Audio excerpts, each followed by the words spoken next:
you ready? Yes, sir. Yes, sir. All right, we out here on the bank of Mississippi River for another Sunday fun day with Danny Stone Outdoors. Got a special guest coming up today, though. My beard's so weird, man. I'm getting too much gray in there. What the crap? Hmm. I got a special mirror at the house that don't show up then. I look at it and it looks all pretty and stuff. It don't look so pretty right now. Anyways, we're going to be joined here shortly by Jerry Parker and Mr. Zebco himself, Mr. Ethan Levi, will be joining us today. I'll drop the link in here for any of y'all rest y'all want to come up hang out with us. We're in a spot today where I have caught 3 out of my top 5 fish as far as size. 3 of my biggest fish, 3 out of 5, have come from this location. Now, that being said,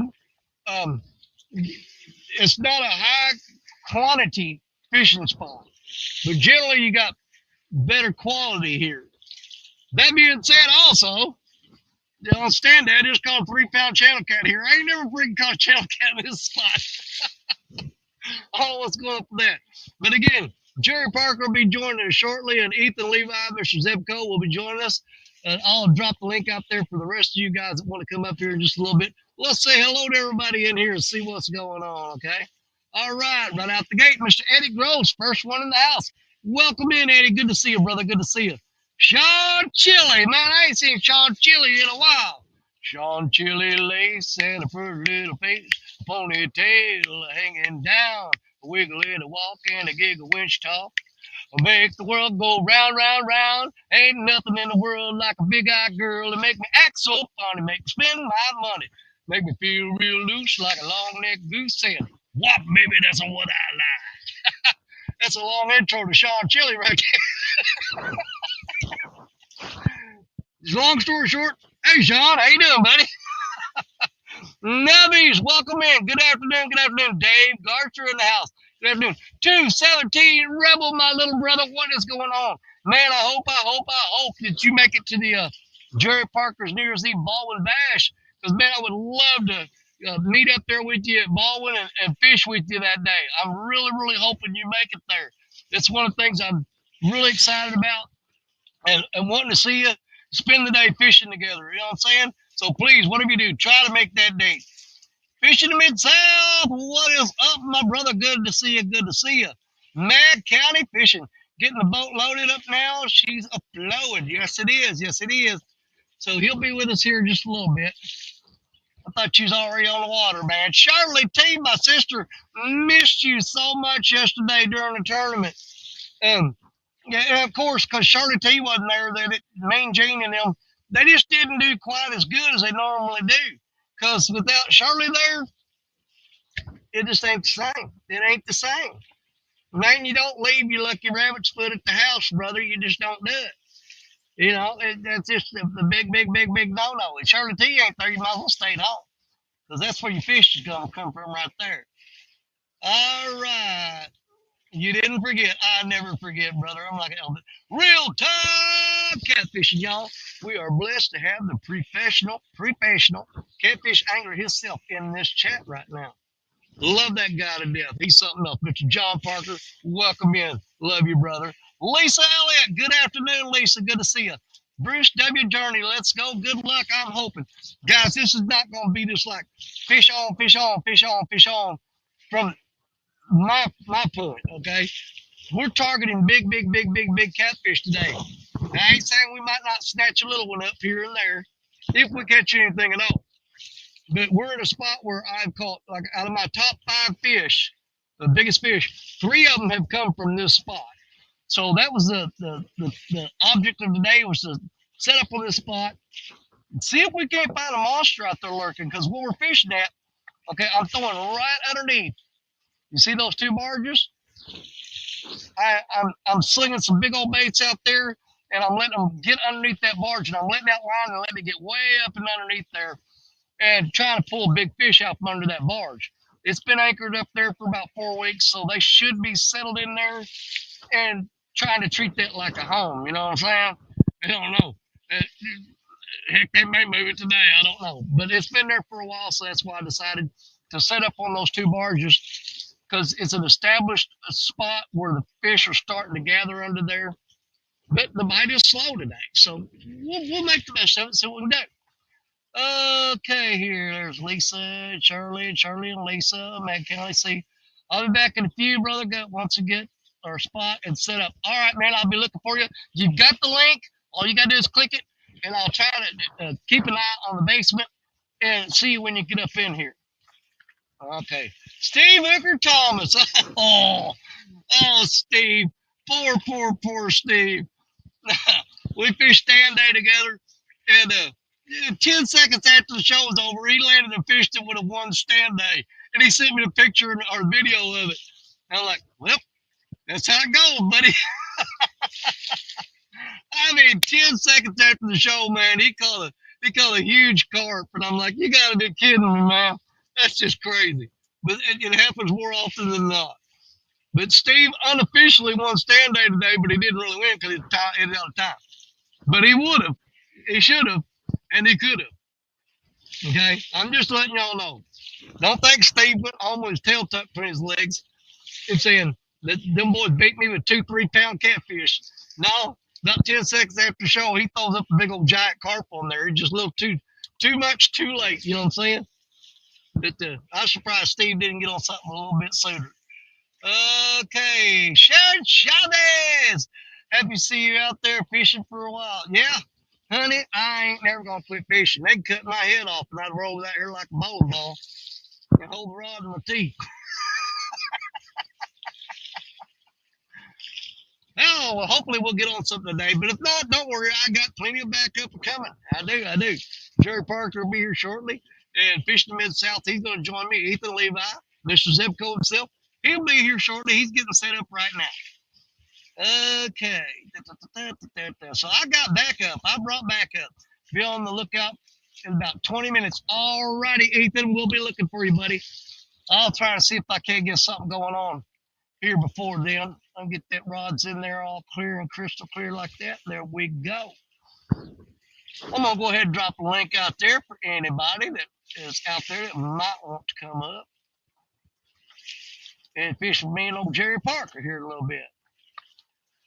You're looking good, Eddie. Thank you, Sharon. I appreciate you. Love you. Says Smoky Mountain Catfishing. What is up? What is up? Let me get this link out there. Paste that to chat. And there you go. Anybody wants to hop up here fishing or not? I don't care. Let's hang out, have fun. It's a fun day, Sunday. Let's just do it. Oh, Lord. Almost ran out of breath. All right, we got somebody in the basement already. Let's go. There is somebody I am wanting to fish with right there. Mr. Steve, look at this. Started off right off the bat. Hold on, let me give you so little Boom, just caught another one. Boom, this is a little 7-pounder.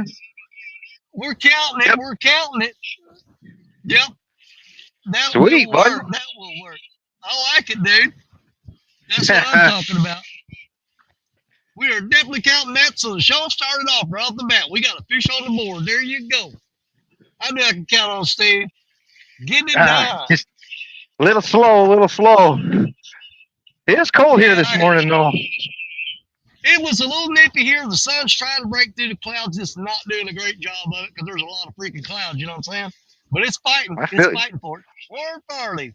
I ordered parts for 2 more light boxes, getting some interest, but no purchases yet. If you don't know what he's talking about, Warren Farley is talking about this right here. Let me go solo real quick. I've got one of them, and I absolutely love it. This is the Warren Farley light box right here. Comes 2 LED LED lights right on top. You've got on this side here, you got 3 different sizes of USB port, which I'm plugged into right now. And you also have a regular cigarette lighter plug right there. I don't want to drop this thing, dadgummit. It has a power switch on this side. That kills the power to these switches here, these plug-ins here. That's what that's for, okay? So the Warren Farley light box right there, folks. If you, I'll tell you what, it is freaking awesome. This thing will light up a big area. Warren also sent me a Compex light, which will plug in right here into this USB port, or not USB, the cigarette lighter plug. I can set my complex light up for up high and have my lower lights down here. So you guys get in touch with Warren Farley, get you one of these boxes right now. Because I'll tell you what, in the past I've had to carry a generator and a 3-gallon gas jug with me, and that box right there replaces all of that. It makes it so much more convenient to carry, and I love it. I absolutely love that power box there. Let's see here. Smack the thumbs up. Thank you, Sean. I appreciate it. I'm gonna, I found in the past that if I sit here and stare at the rods, they never bite because a watch pot never boils. So I actually do better if I just like keep an eye on the screen here and look back every now and then. And sometimes I'll look back and the rod will be bent over, and I'm like, there it is. That's what I'm talking about. We're hoping that happens today. We'll see. We'll see. What kind of light boxes you building, Warren? Okay, have that conversation with him. I'll tell you what, they're just like this right here. That's what he's building. Okay, got a lithium battery in there. That thing is awesome. Let me get me off solo screen. I don't want to leave Steve down there in the background. So we'll have Jerry Parker and Ethan Levi, Mid-South, will be joining us here shortly. Well, never mind. That's what kind of light boxes he's building right there. We're going to stay here until we catch a fish or my hearing aid goes dead, whichever comes first. We shall see, we shall see.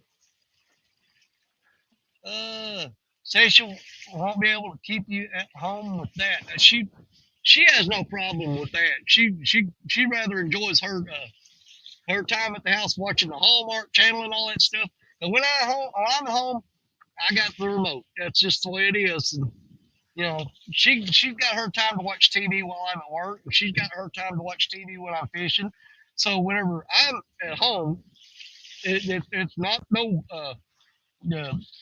man thing or I'm the boss or nothing like that. It's just that I get very little TV time. So when I get home and I'm at home, I get the remote. But my wife has control over the remote about 80% of the time through the week when I'm not there. So she loves it when I'm gone. Let's see. Did it go catch a 70-day? Boy, I would love to catch a 70-pounder for you guys today. Like I said, in this particular spot, exactly this spot where I'm sitting, this is where this year I caught my 88.82 pound blue cat PB. I got an 88 pounder out of this spot. I also have caught a 69 and 63 out of here. Hold on, we got somebody else in the basement. Who we got? Oh my God, let's get this guy up here. Brother. Let me turn them. How you doing, Ernest? I'm doing great. Well, hey, we love you and we're all with you, man. I appreciate. Yeah, prayers, buddy. Yeah, absolutely. You're in our prayers. But like I told everybody, we lost him. Hopefully he'll come back. For all y'all that don't know, Ernest, he had a bad heart attack and he's in the hospital right now. Let's get him back up here. There you go. I got you back. I was trying to switch my phone around, but I don't know how to do it. Okay. Don't worry about it. Don't worry about it. We're just glad to hear your voice and see that you're still breathing, you old fart. Oh, for sure. I told everybody, I said, don't worry about him, man. He's tougher than nails and shoe leather put together. I'll let you see. But we're going to pray for you. Yeah, I'm doing good. Nebby says he's praying for you. Everybody in chat right now, they're glad to see and hear from you. Awesome. Man, I appreciate you coming up here, because a lot of people were really, really, really worried. So to be able to hear from you, that's a big, big thing, brother. Yeah, it was a big scary. thing. I bet. I just thought I was having, gas pains and stuff, and it just wouldn't go away. I finally got up there, and the doctor told me, "No, you're having a heart attack." And I'm like, "Really?" He's like, "Yeah." He said, "You got two arteries clogged with blood clots, he said, I'm gonna have to go in and get that out, and then we'll put 2 stents in you. So that's what happened to me. And I'm up here resting right now. They got Well, my I'm got my heart rate down, so it'll rest and stuff. I just figured I'd pop up here. I seen you on here, and I was gonna let you know that I appreciate every one of you, man, that's got out and praying for me. I mean, God's number one in my life, and I know He's in a lot of y'all's lives, and He's amazing to me. He kept me alive.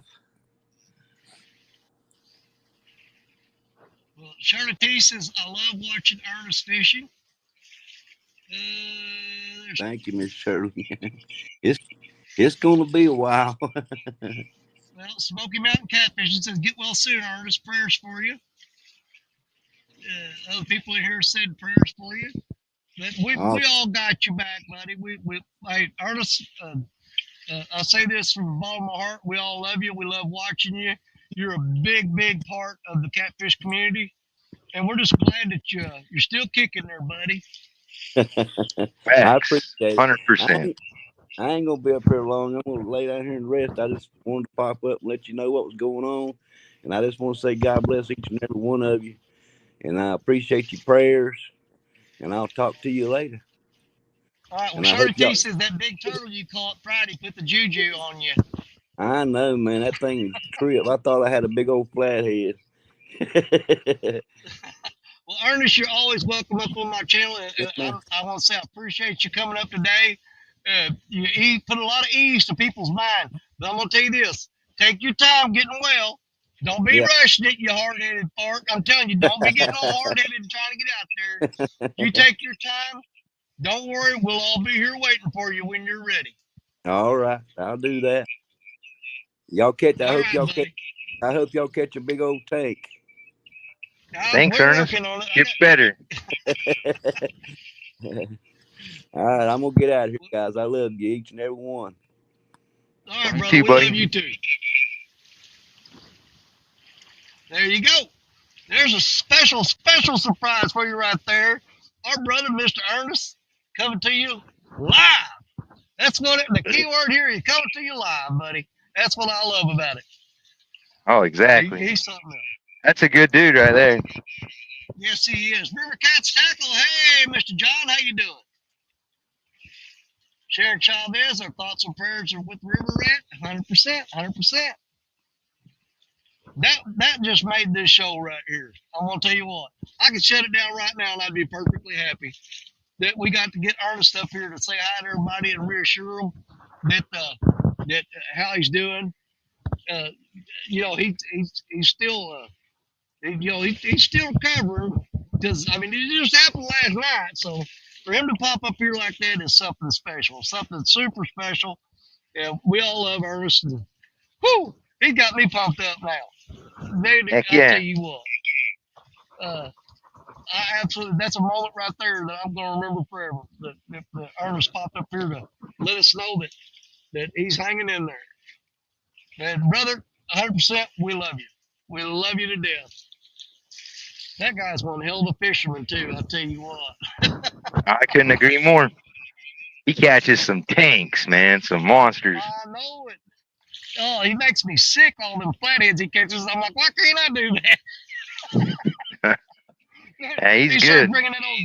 It gets that freaking jealous bone popping out. I'm like, freaking river rat catching all them flatheads. That's truth. Well, oh crap! What did I do? What did I do? Hang on, I got a messed up phone here. Let me see if I can't fix this. There we go. I may have to refresh. I'm getting that thing where my screen goes black every 10 minutes. I hate it when it does that. So hang tight. I'm going to try to refresh this screen real quick.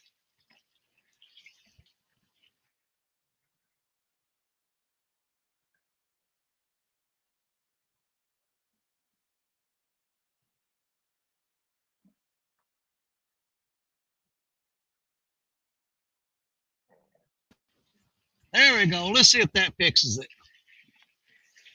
Hopefully it does. Now, my phone does that every now and then, where it does that thing where you're sitting there looking and you look up and the screen goes black. And the last time it did that, I just refreshed the screen and it was fine. Real time catfishing. All right, this is where we go with the slow, tedious process of just having some patience and waiting. Because, like I said, this is not a spot that's known for just like hammering huge numbers of fish. But this spot here is one of my spots that I got pinned on my map is where I catch quality fish. So hopefully we can get something going today. But like I said, we'll have Jerry Parker up here shortly. He's resituating. He's moving to another spot. And we'll have Mad County up here with us a little bit, Mr. Ethan Levi. But until then, me and Steve will do our best to keep you entertained, hang out with you guys. Hey, we'll try. Jeff Henson, I look up and the type bar is blank. The type bar is blank. Not sure what that means.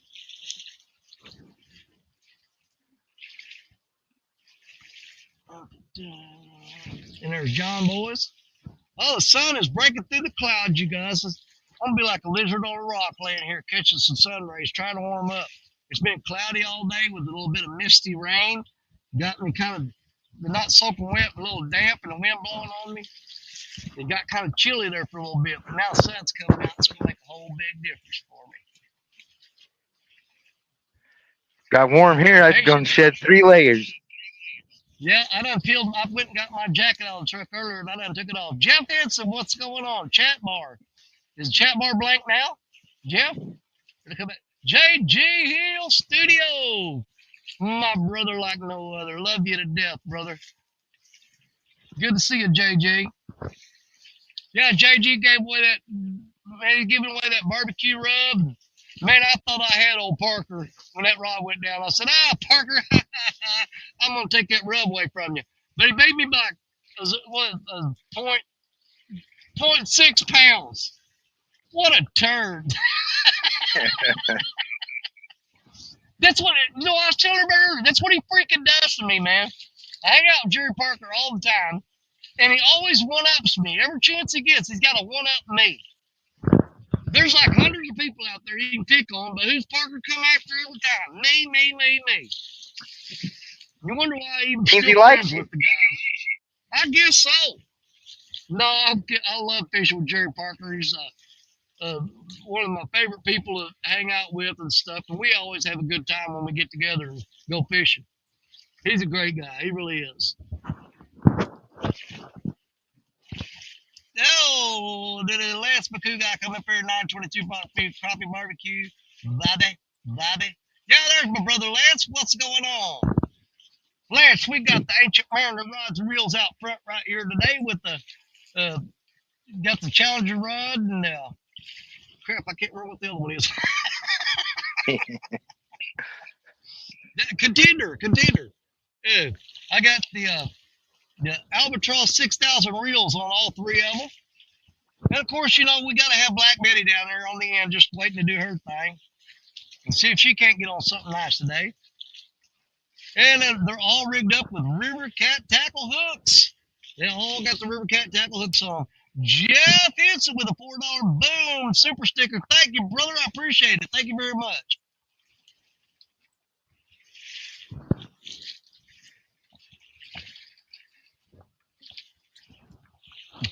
Yeah, Parker and Ethan are going to take their sweet time getting up here. They don't ever get no freaking hurry like making me wait. But that's all right. I told them to take their time. I just didn't think they'd actually do it. I said, take your time. I don't mean it when I say that. Hurry up. Right. I was just trying to be nice. They're just trying to be nice, and they're taking advantage of it. Come on now. Exactly. Let's go, boys. Yeah, our goal today is either we're going to see a rod bend down and almost snap in half, or we're going to catch nothing. We'll see. We're going to keep them baits out there soaking in that water and see what happens. Hey, neither of us got a skunk, so that's good. Oh, absolutely. 100%. I was Had to really wait until surprised to see. afterwards. I was really surprised to see that little channel cat come out of the spot though. I normally don't catch channel cats here. That's probably not a good sign. You know what I'm saying? Daddy's on the monster hunt with this spot. Yeah, I am. We're trying to find a big fish. Um, anything. I'm setting the bar at 50 pounds. We're looking at something 50 pounds or better. That's what we're hunting for in this whole particular spot right here. There's several ledges here that they like to hang out on, with a couple of dips in the bottom. It's like a roller coaster down there. But all of you can see the ledges along the bank here.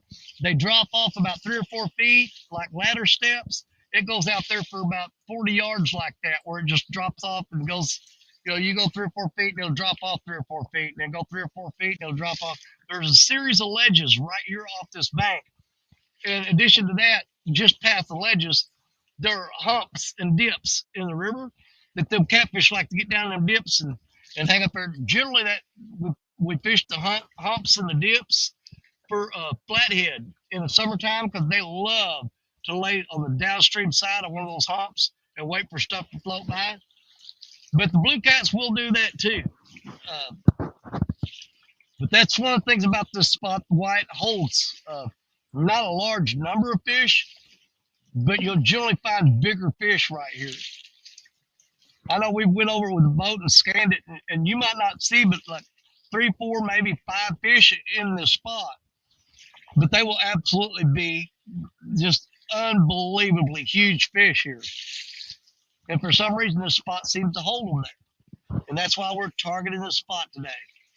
But, with the barometric pressures all screwed up since yesterday, it was pretty good yesterday. Today, not so much. I've got a slow rise going on in the water right now, which is a plus. That's a good thing. And we're throwing fresh caught bait that we just caught right upstream up here. We threw the cast net and got a crap ton of shad. So that's what we're throwing at them. We're giving them what's swimming around out there.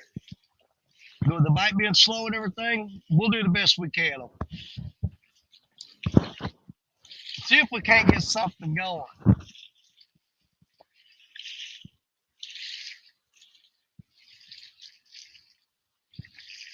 When I decided what I was going to do with this show last night, like I said I'm going after something big tomorrow or nothing.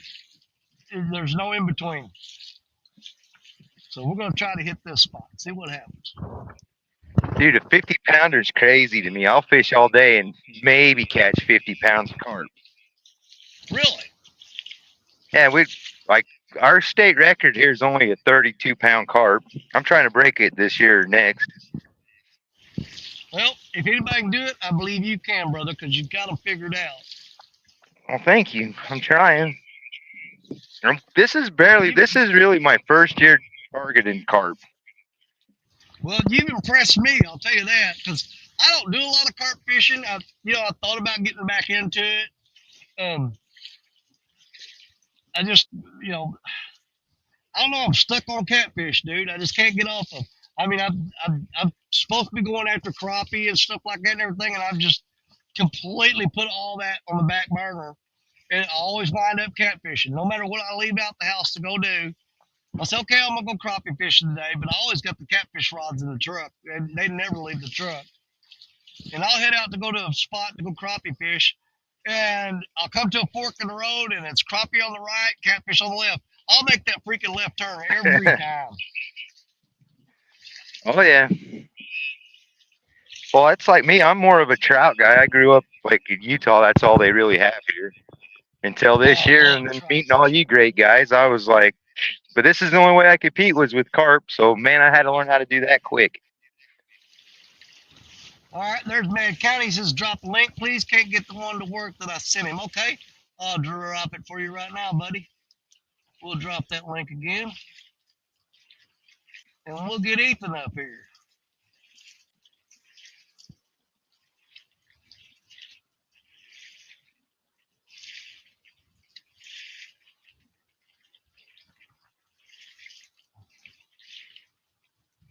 How's it going to load up?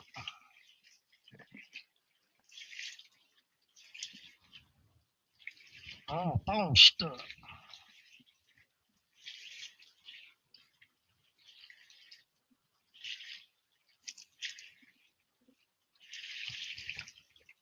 All right, let me close that out and try that again.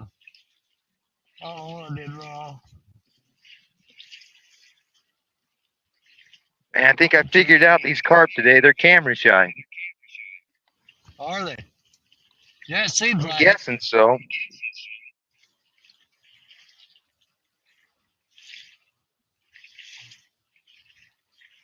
Why is that not letting me load that link? It keeps saying Microsoft 360. I have no idea what is going on here.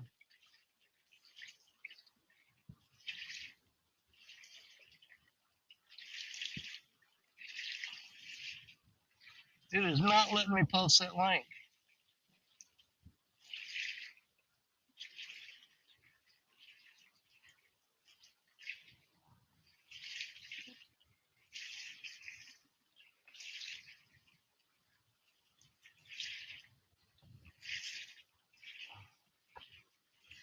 Ethan, scroll back up through chat and see if you can find. It's not letting me post the link for some reason. I don't know what's going on. Thompson bait and tackle. And there's Mike Irvin. Welcome in, welcome in. Let me I'm gonna refresh the screen one more time and see if I can't get this link to post. It's not wanting the link to post for me. So give me just a second, you guys. I'm gonna refresh the screen.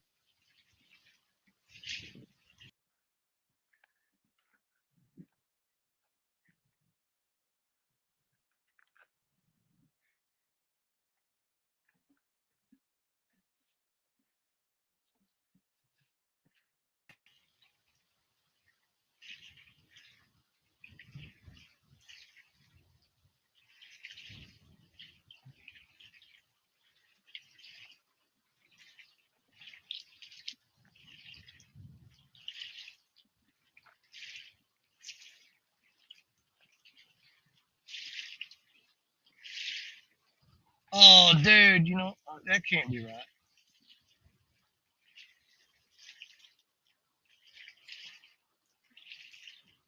I do not know why that is not letting me post this link.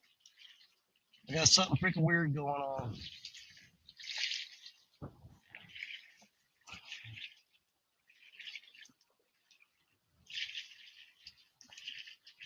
Bobby, is that my link you just posted up there? There you go. Bobby posted it. It keeps doing some weird crap on here. When I try to post link, it says Microsoft 365. Something wrong with it or something. So Ethan, click that link that Bobby put up here and see if that's it. I can't even post my own freaking link now. What the crap? I don't know what is going on thing.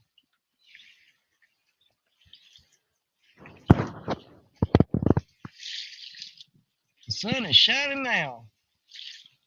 Yes, sir. Feels amazing.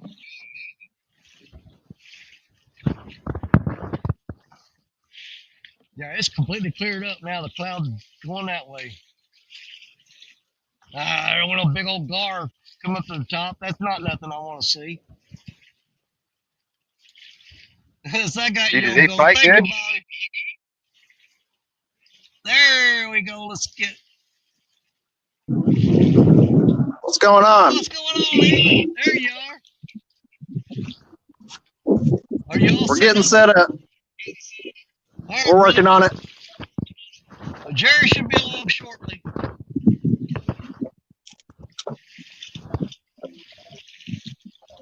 Well, let's see if you can't get on some fish today, man. Let's get something going here. This is old Jets fishing right here.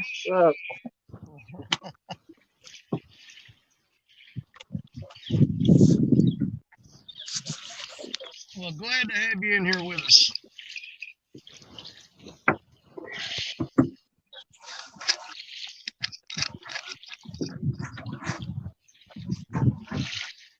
Woo!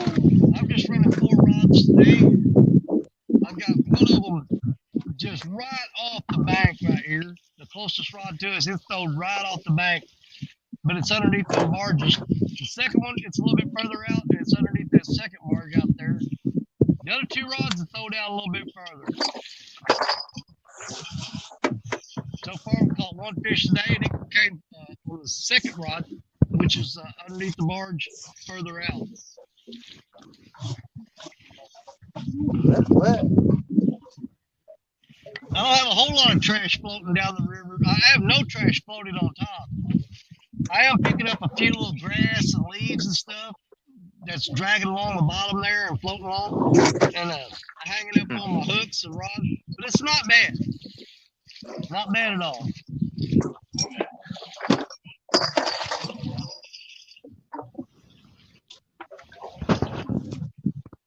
My ass is soaked now. What? My ass is soaked. Yeah, it's hot. What? Oh, there ain't no problem. It is.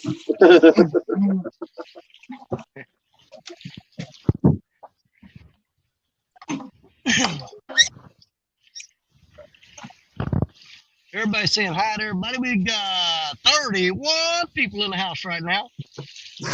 That's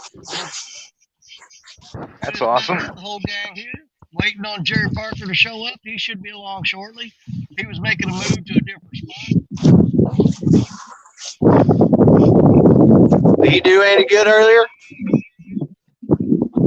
I caught one channel cat on stand day. Let me know if that wind gets too bad. I'll mute myself.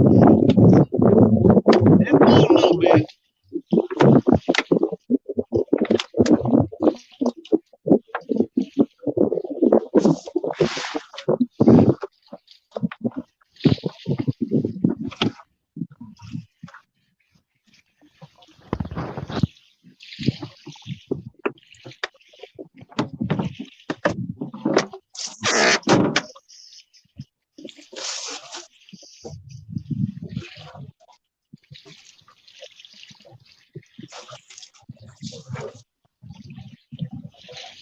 Well, hopefully that length I set to Parker was good.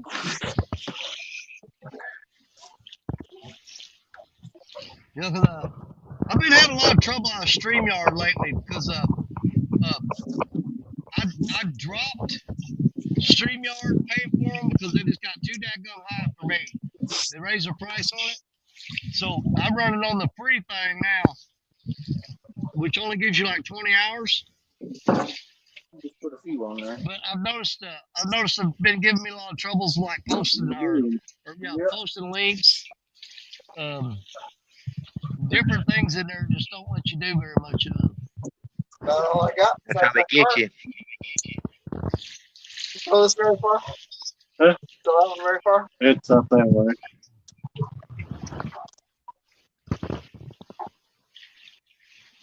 All right, chat slowed down a little bit, so we'll keep an eye on the rod, see if we can get something going.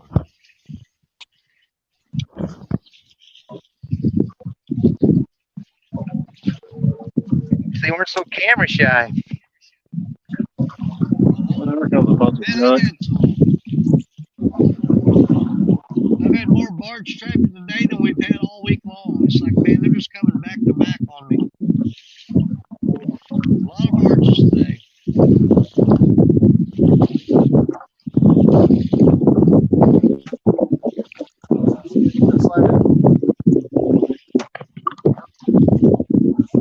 Yeah, twist them and pull them. They fit tight. That's what you said. Yeah.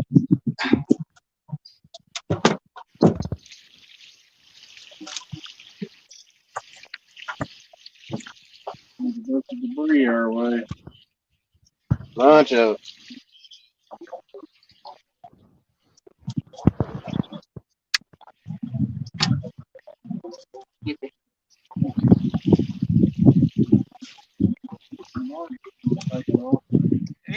Ethan, y'all got a lot of trash on the water there? Oh yeah, we got a bunch getting ready to creep up on us. Yeah, dude, I mean, I'm just downstream from you guys, and I ain't hardly got any.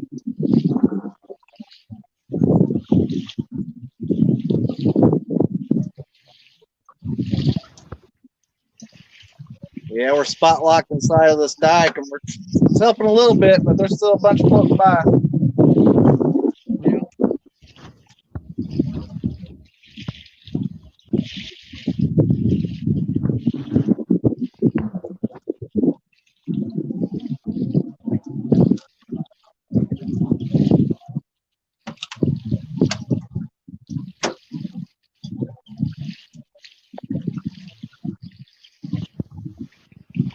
Yeah, if I had my choice, I'd be fishing on that island right upstream up there.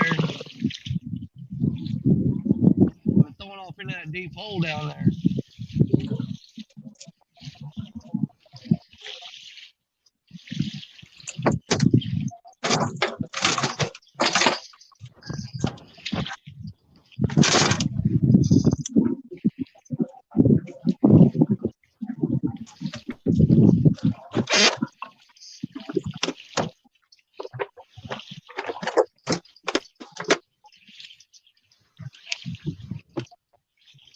Yeah, I caught about a 3-foot short nose in my cast net earlier. Really?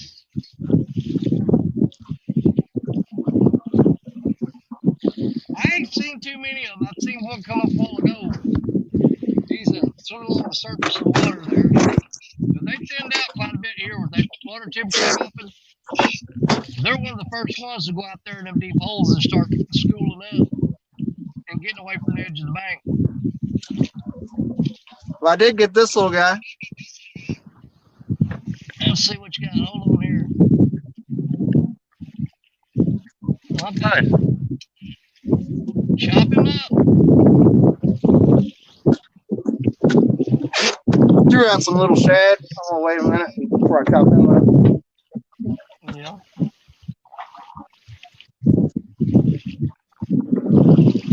Oh, I threw the cast net earlier, man. I caught a ton of shad. I mean, a ton of them.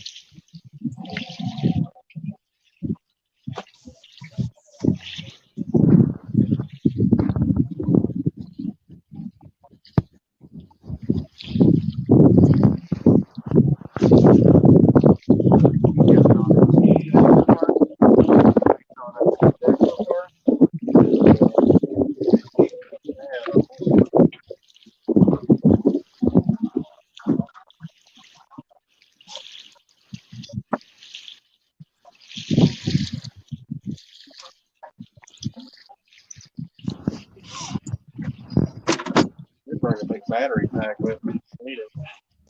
Yeah, I got mine portable.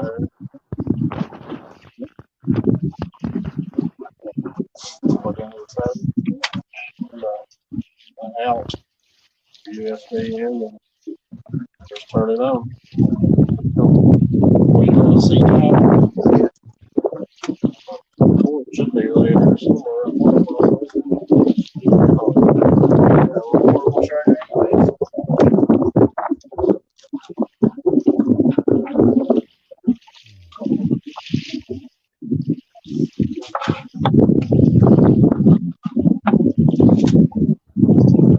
Yeah, I'm getting quite a bit of wind noise off of you now, Ethan. Yeah, I'll mute it for a few. Yeah, just whenever you hook something up or you got something to say, just unmute it. There we go. That's better. I got my hearing aid in. That was really blowing my eardrum out. Bet that felt good. Oh, yeah. It felt like it sounded like I had a blowfly in my ear running around. Yeah, that sounds very uncomfortable.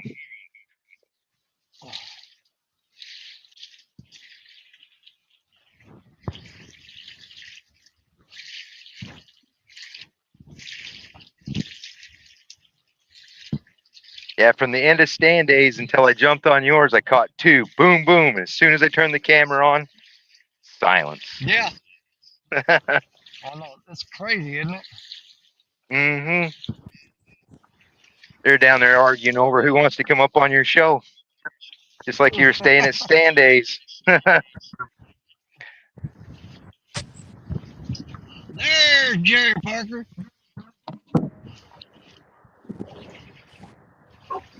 All right, Parker in the house.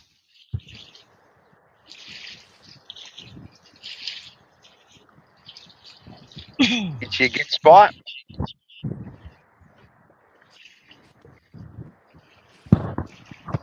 Hey, Michael, welcome in. Good to see you.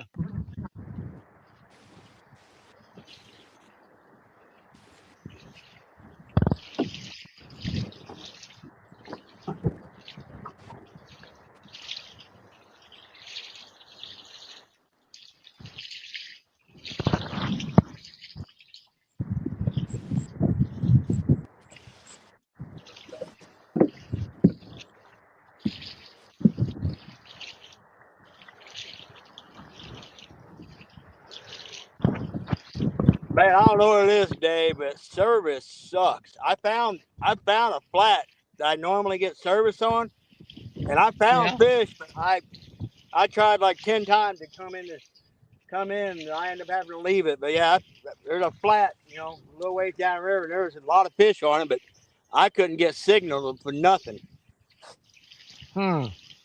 Yeah, it's screwing up on StreamYard too, because I tried to repost the link and stuff, it won't let me do it.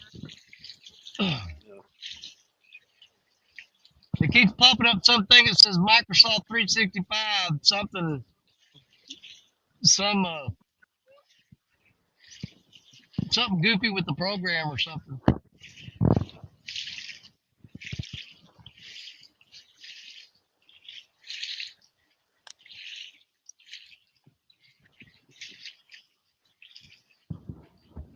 I anchored down over there. As soon as I got set up, I caught one 26. Just as soon as I got set up. Man,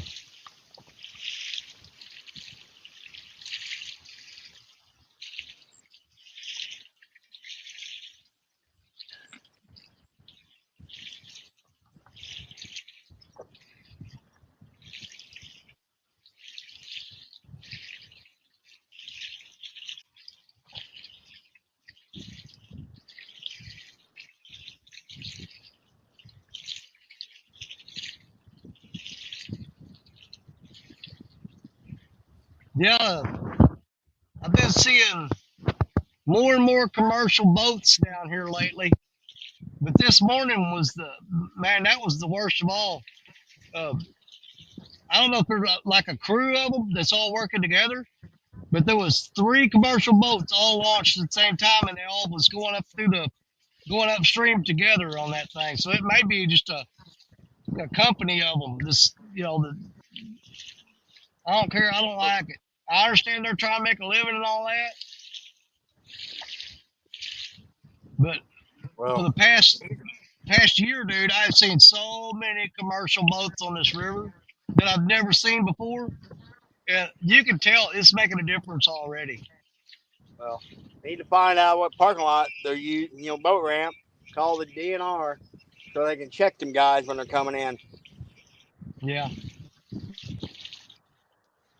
Well, there's 2 boat ramps downstream of me. There's one right there that I can see from here. And there's another one, that one that me, you, and Richard launched from all the time. Yeah. A lot of them like to hide up there because nobody goes back up in there. A lot of times that's where they'll launch from because they're kind of out of sight, you know what I mean?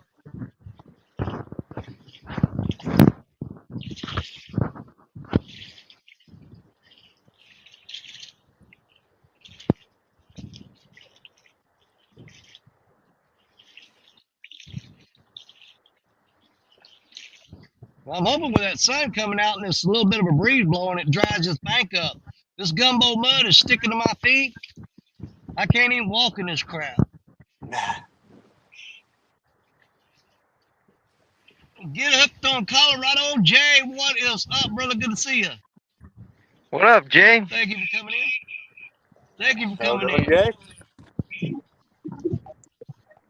What are you up to, Parker? Oh, I'm about a couple miles upriver from the Caskie. You guys doing any good yet? We just got set up right as we joined. I got your boy out here, Parker.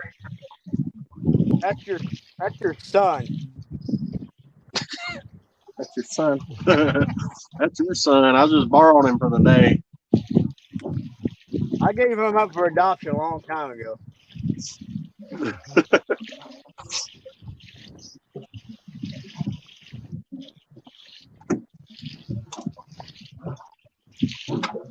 Now, come on, Daddy. Don't do me like that.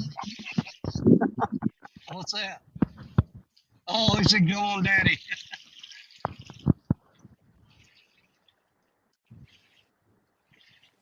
Hey, Colorado Jay say, what's up, brothers? Just relaxing before work tonight. Oh, Lord. It's a terrible word.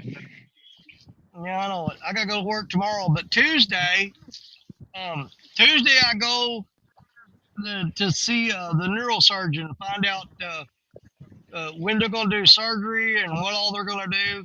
So that'll be the day after tomorrow. I'm gonna go finally find out what all exactly is going on. Well, hopefully you get good news, bud. Get it taken care of, and Well, my biggest worry right Hundred now percent. is being off work for any period of time. You know, depending on what they do. I mean, they're gonna go in, gonna cut into my neck and go in there and do whatever they do. Hopefully, it's something where I can just go back to work light duty or something. I don't care if I got a bunch of stitches in my neck. I can still work. I just can't turn my head. they wanted to do reconstructive surgery on my shoulder, but they said I'd be out for 6 months. I was like, yeah, You I'll, can't do I'll it. deal with it. Not this day and time. Dude, I can't miss no work. Can't do it. Hey there, small water charter says hello, Danny. We were on the lake. Did the Ode to Danny Stone video. Where you did it? Oh, okay.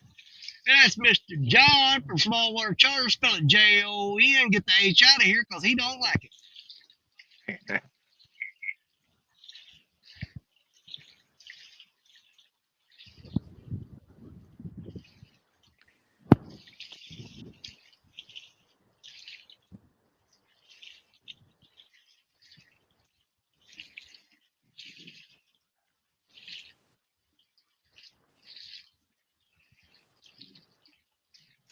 I've seen a lot of, I guess they're buffalo.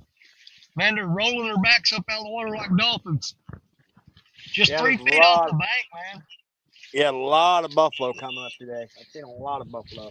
Some big ones Yeah, but too. these here, they're right off the bank, dude. I mean, huge buffalo. And you see them, their back come out of the water like a dolphin, you know, all through here.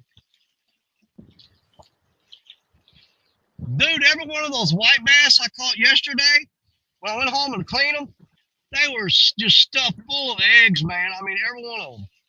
Wow, could you? I mean, that's crazy. They always spawn like late March, April. Yeah, every one of them had eggs in them. And I'm talking about big old giant egg sacs. Their bellies were swelled up with eggs. I thought, man, there's something wrong here. That's just weird. Never use that for bait. The eggs. We can't in Missouri. It's illegal. You can't use no part of a white bass, any kind of bass or anything like that. You can't use them. But I'm definitely gonna be when I end the show today. I'm gonna be stopping by that spillway day. I'm in a. I just can't resist it, man. They're throwing that little curly tail jig. They just tear it up. Yeah, That's fun I'm time off, right there. off tomorrow for Veterans Day. Gonna go move a couple sets for gun season. I'm gonna move a couple things around, and then I think I'm gonna grab some ultralight gear and go catch me a mess of crappie. Yeah. Yeah, that sounds fun too. Yeah, Michael says the weather has everything confused. Yeah, it's got to be pretty screwed up for a long period of time for them to biologically start affecting them like that.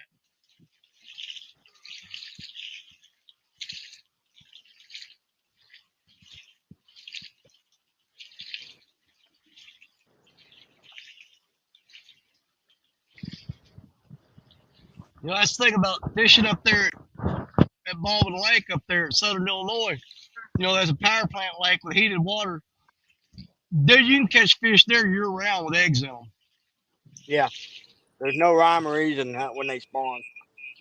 No, they just they're at any given time there's fish in there that are spawning. You know, you got that consistent temperature; it never changes. So Well, they haven't been running that thing near as much. Now they got a big old huge solar field across from it really, now. So well, what's that going to do to us as far as fishing goes? it's well, I believe they'll run it this winter yet, but they're still scheduled 2025 to shut it down. That was scheduled. They're saying possibly 2027 now, but now with the election and everything, that may change. Yeah, So because I got mixed feelings about that. Shutting that power plant down or shutting that down. Yeah, yeah. I ain't liking that. Well, what's gonna happen? The first winter, that thing does not have any like heated water coming to it. You are gonna see a shad kill of just unreal, you know, Oh, I hadn't proportions. thought about that. Yeah, because dude, And that then, thing is full of shad. yep. And then within a year or so, it'll them fish will resort to normal activities like, cause you know them dang blue cat, heck, it'd be 90 degrees and them things would be in 3 or 4 foot of water. Yeah. But they'll start you going There's back like Mike to normal Lockhart. activities and whatnot. Yeah. Mike Lockhart says, I think I'm going to go crappie fishing tomorrow too. So he's following your lead on that, Parker. Yeah, I figured get me a good mess of crappie for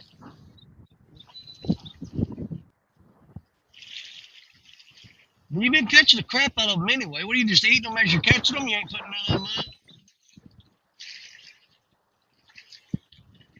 Of course, I don't like freezing those fish for later on. Now, catfish, I will. But any of them panfish like that, I usually like to cook them fresh. if I get on a mess Uh, of coffee tomorrow, ain't none of them gonna get froze. They're gonna get fried tomorrow night. there you go.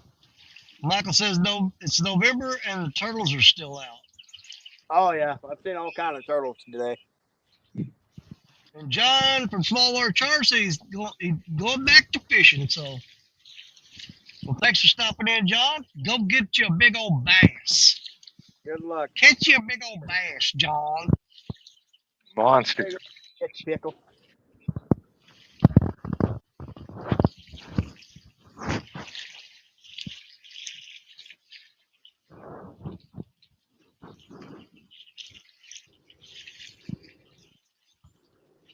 You know, back before YouTube, I'd used to come fish this spot. I'd bring one of them big fold-out lawn chairs where you can lean back in it and like pop your legs up and just sit here all day long waiting on a big fish. But YouTube puts a lot of pressure on you, you know what I'm saying? A lot of people don't want to sit here and watch you sit all day long waiting on one big fish. That's why I'm glad you guys are here. You help take the slack up, and if we don't do any good, I got 3 other people I can blame it on. I'm like, That sounds like a yeah, I great knew I idea. wasn't gonna. Yeah, man, I plan ahead. I'm like, yeah, I know, I knew I wasn't gonna catch nothing, but them other 3 guys came in there and just sucked it all up. No, I'm kidding. I'm glad you guys are here, man. I appreciate you. Well, far as conditions, yesterday was the day. And I know it, man. I almost wished I would have came here and fished yesterday instead of where I did fish, because I could have gotten here when the bite was better and maybe got on a big fish that would have counted way better toward the score. Mike Lockhart, I'm looking for slabs when I'm crappie fishing. Hell, ain't we all? I wait for ice fishing for them guys. Going out in the morning for bluegill and out tomorrow night, Michael says. Uh, said, any fish caught yet since Stan's live stream? Steve got on he got on a big old carp a while ago.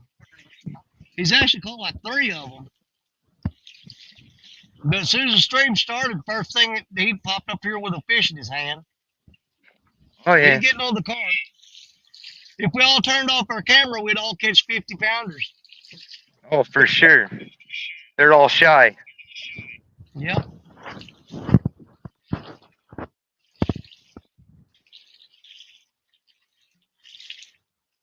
I thought about the other day making a video of showing all the fish that I caught after I turned the camera off. You know, I would end the live stream or leave somebody's live stream, and the rod would go down, and I'd turn the camera on and just video it. And I was going back through some of my video footage, and I was like, I couldn't believe how many fish I had in that file, because I got a file made up. It's all that's in there is fish that hooked up after I either ended a live stream or left somebody's live stream. And the rod would go down, and I had to reach over, and and hit record on the camera and video of that. And I had a ton of fish in that pile that's done that. It's proof that fish don't like YouTube. Yep, I did 2 of them today, just like that. Yeah.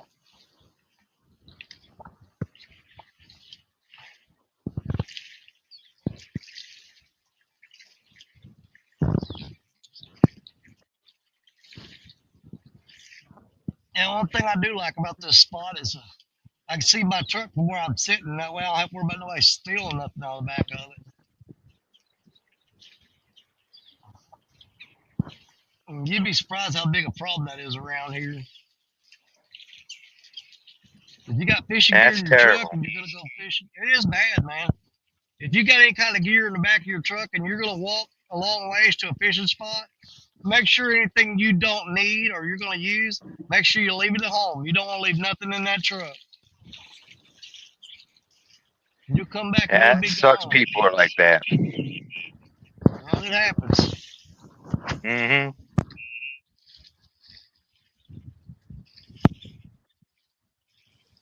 And believe it or not, the worst time of the year is during deer season. They got me last year, man. They stole a bunch of stuff off of me last year. But during deer season, where I normally fish way upstream over there, along that that's Dawson Point Conservation Area. That's all conservation land. And there's a road that drives along the river over there. That's where I fish most of the time. Used to be fishing. That's where I'm at. But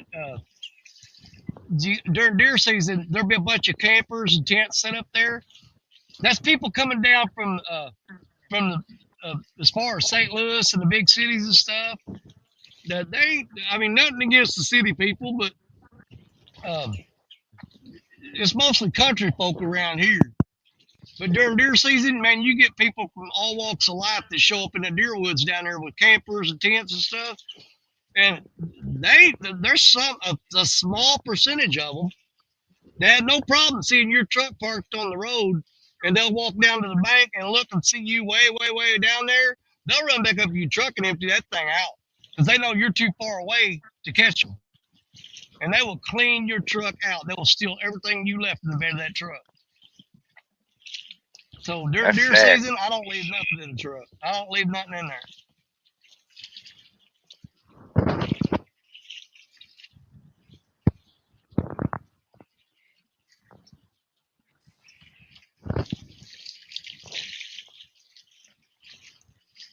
Yeah, it's gotten to the point now where if you get something stolen out of your vehicle, you shouldn't have left it there.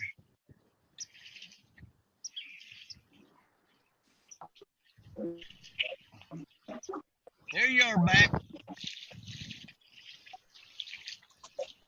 Yeah, I get my camera turned around. Don't worry about it. We'll keep bringing you in here. Missy Kennedy, welcome in, sister. What's going on? Mike Lockhart says, what type of reels does Parker have on his catfish poles? Parker, you want to answer that question for him? Mike Yes, I Lockhart. have. Well, 3 of them are ancient Mariner albatrosses, and 2 of them are Abu Garcias.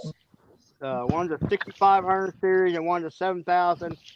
All the rest are 6000 series albatrosses. There you go. That's what I'm running on mine right now. I got the 3 rods I got out all have the 6000 albatross ancient mariner reels on them.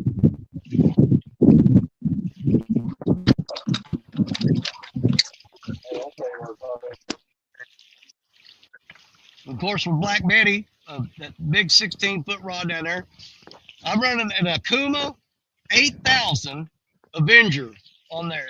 So that's a pretty big reel.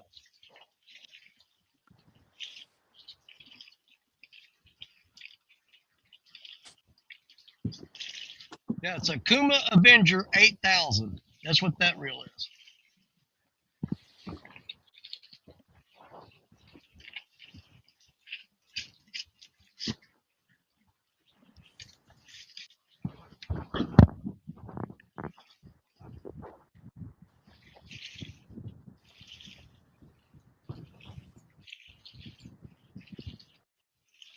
Well, I've got plenty of shad in the cooler, so I'm going to try to every 30 minutes or so reel them up and keep fresh bait on there, which I normally don't do. Normally, I'm the type of person that just throws it out there and lets it sit till something gets it or it rots off the hook.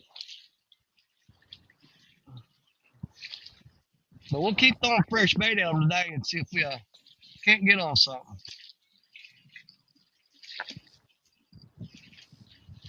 Got plenty of them, might as well use them.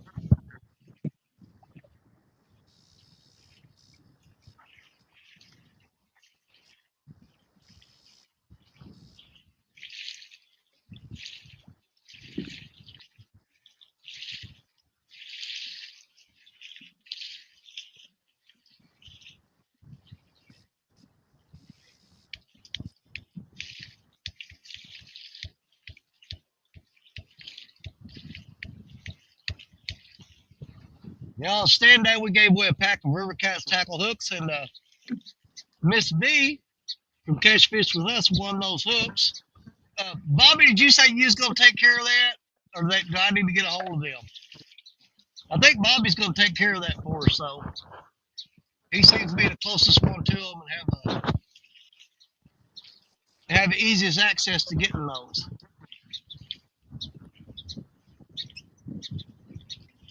Let's see, Mike Lockhart. Well, boys, I'm headed back to Kansas City Chiefs game. Talk to you later. I'll see what the score is. We're undefeated right now. We're playing the Denver Donkeys. And Denver just scored, buddy.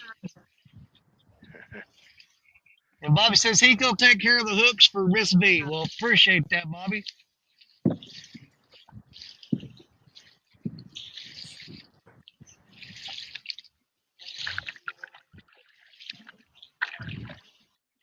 Ooh, that water's cold.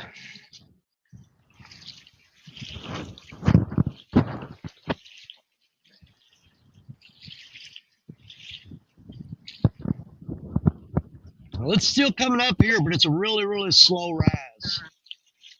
Yeah, there is a ton of debris coming down the river yet here. Dude, I'm looking at that right now. I see one log way out in the middle. That's it. Now, when I reel up the lines, I might have like a couple leaves or some grass. You know, every now and then you'll get a plastic bag caught on your hook. But it's not real bad, though. I mean, it's not a lot.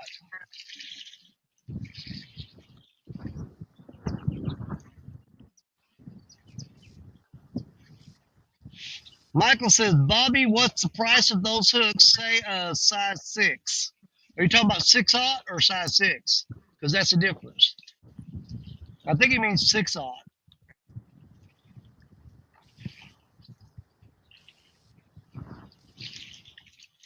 I don't remember what we're getting on the 6/0. Do you, Jerry? Not offhand. I couldn't tell you offhand. Now, Bobby will look that up for him.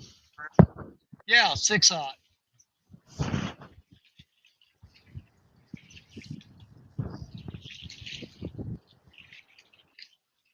Yeah, we got so many doggone hooks right now, I can't keep up with the price on each package. And we've got more coming out, too. Yes, we do. But now that it's getting to be, coming into the winter month, it's pretty much a 8/0 hook is what I run exclusively all winter. Yeah, me too. I mean, right now I've got one of the German steel 12/0. That's what's on Black Betty. But the rest of them, I've got the Crimson Red Wide Gap 8/0 on them. That's not true. That closest rod I got to me, believe it or not, I have got a River Cats Tackle 4/0 hook on there. And that's what I caught that 8-pounder on yesterday during the tournament. It was on a 4/0 freaking hook, dude.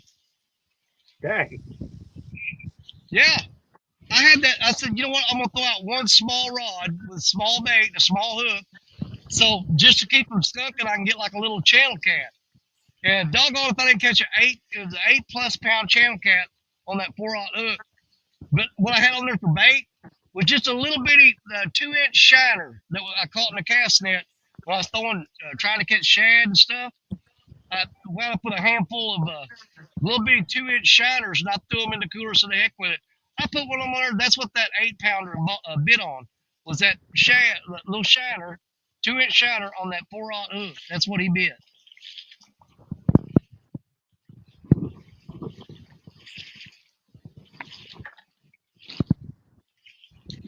Everything I caught yesterday came off shad, and almost all of them was body sections too. Well, I was running shad and cut up chubs and little shiner minnows yesterday. It's a bait that I was throwing.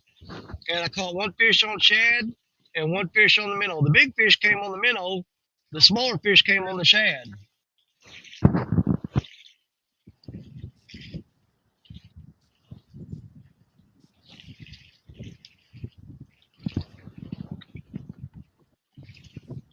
Dang, we already been live for an hour and 11 minutes. It don't seem like it's been that long. Dang, really? Yeah, you guys, man, time goes fast when you got people up here with you.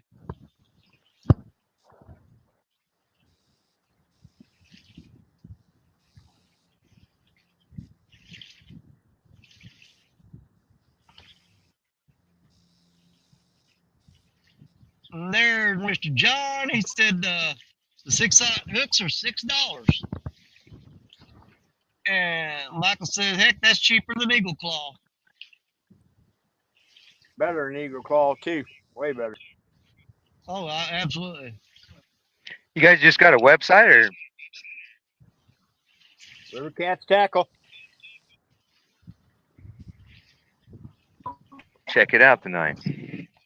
Yeah, check it out, man. And we've got all the Ancient Mariner rods and reels on there as well because we're partnered with them.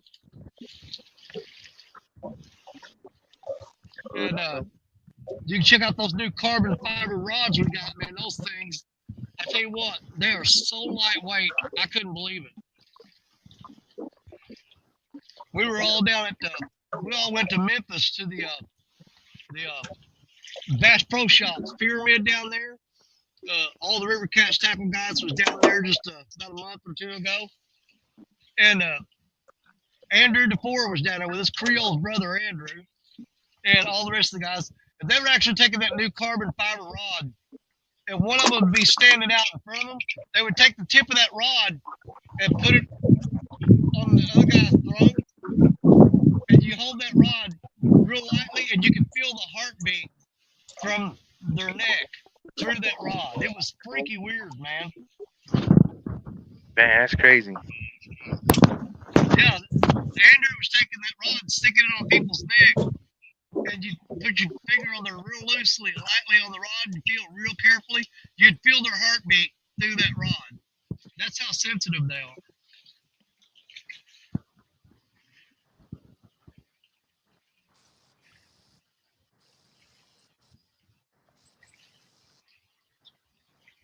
Michael says he has been out catfishing since his accident.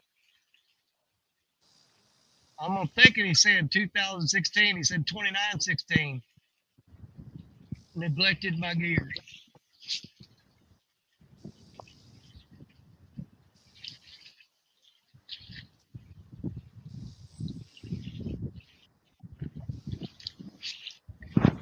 That sun went by. See, clouds are just coming and going so fast you can't keep up with it. I'm gonna freshen up these baits real quick.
Feels like I got a lot of trash on this one, or else got hung up on. I might walk down and see if I can get that loose.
Hung up on one of my other lines. That's what I was hung up on the one I just threw out, as a matter of fact.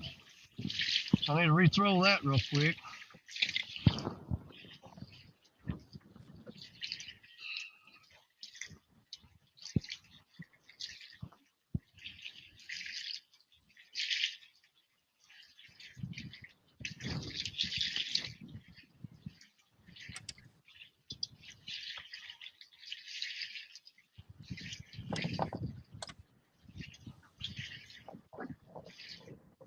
Get a little stick on there, a root wad or something.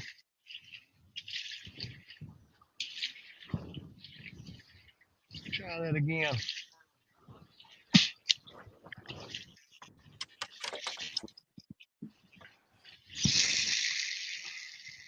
Oh man, I threw it up on the deck of that barge. I gotta pull it off there. Boom, right in the water.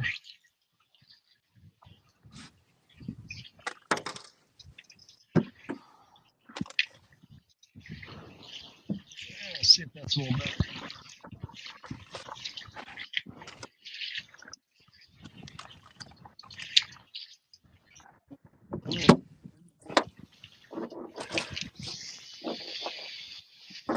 There we go.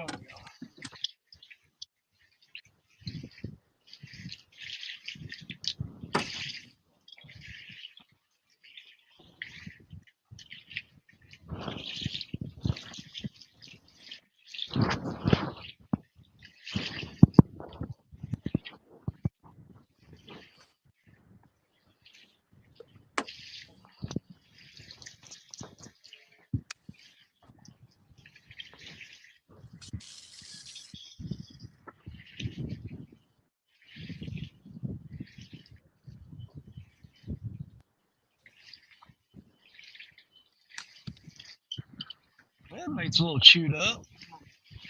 Something been messing with it.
They're awful picky today, aren't they?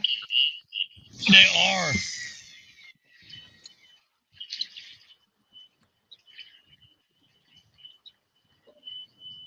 Yeah, that pressure change from yesterday to today has really got a bad case of lockjaw going on them. Crazy. We're so many hundreds of miles away and it got the exact same conditions. Yeah.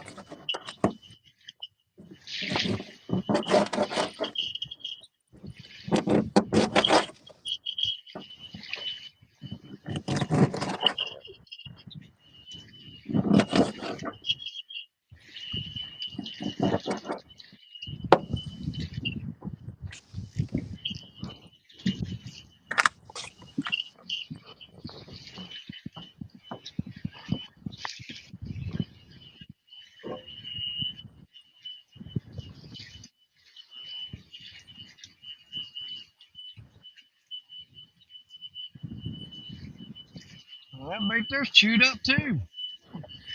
What the crap?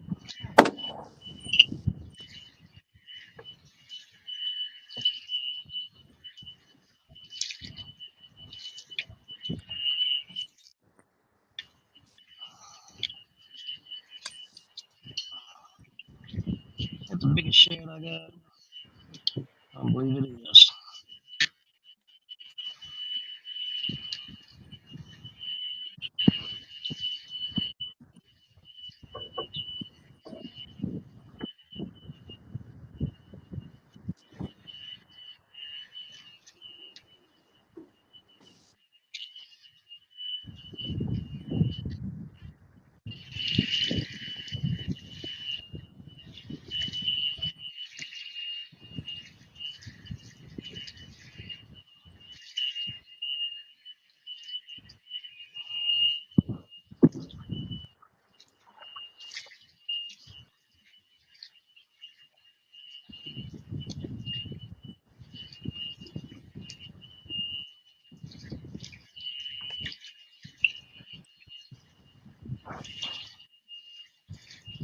You know, I haven't had any luck on skipjack hardly at all this year.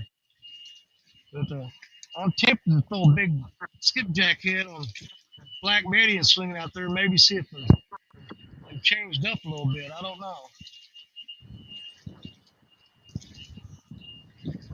I did bring a skipjack with me this time too.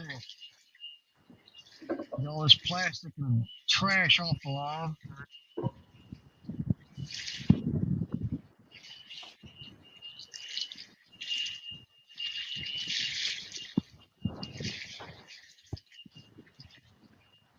I already made it up with this shad, so I'm going to throw it out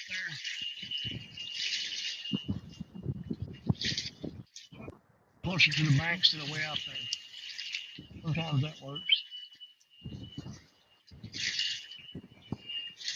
You just lob it out there real close.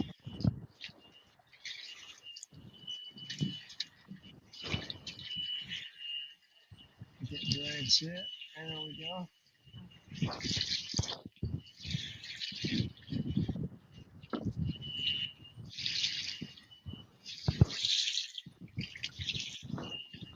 Give that a try.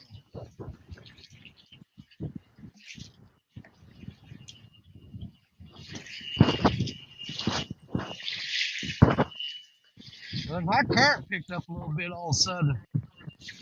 Got a little faster.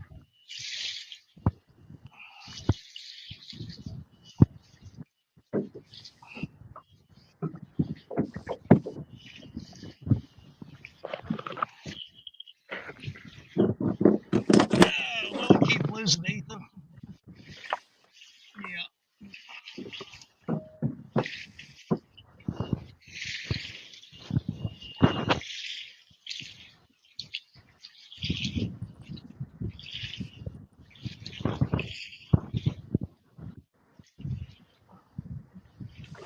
Let me back up and see who all we missed here.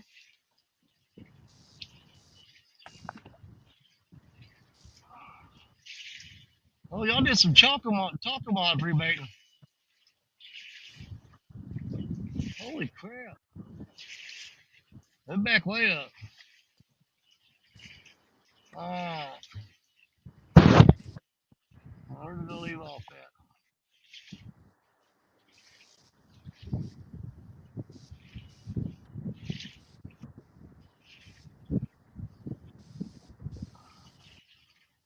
John from River Cats Tackle said he wants to make sure he reminds everybody that we have free shipping on all orders from River Cats Tackle. Free shipping.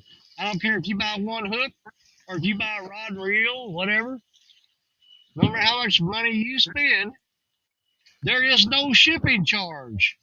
River Cats Tackle covers all shipping of all our products. That's awesome. Besides the reels, rods, they got hooks, swivels, floats, Yeah, uh, line. Got braid, um, shirt, like beanies, hats, shirts, a little bit of oh yeah. everything.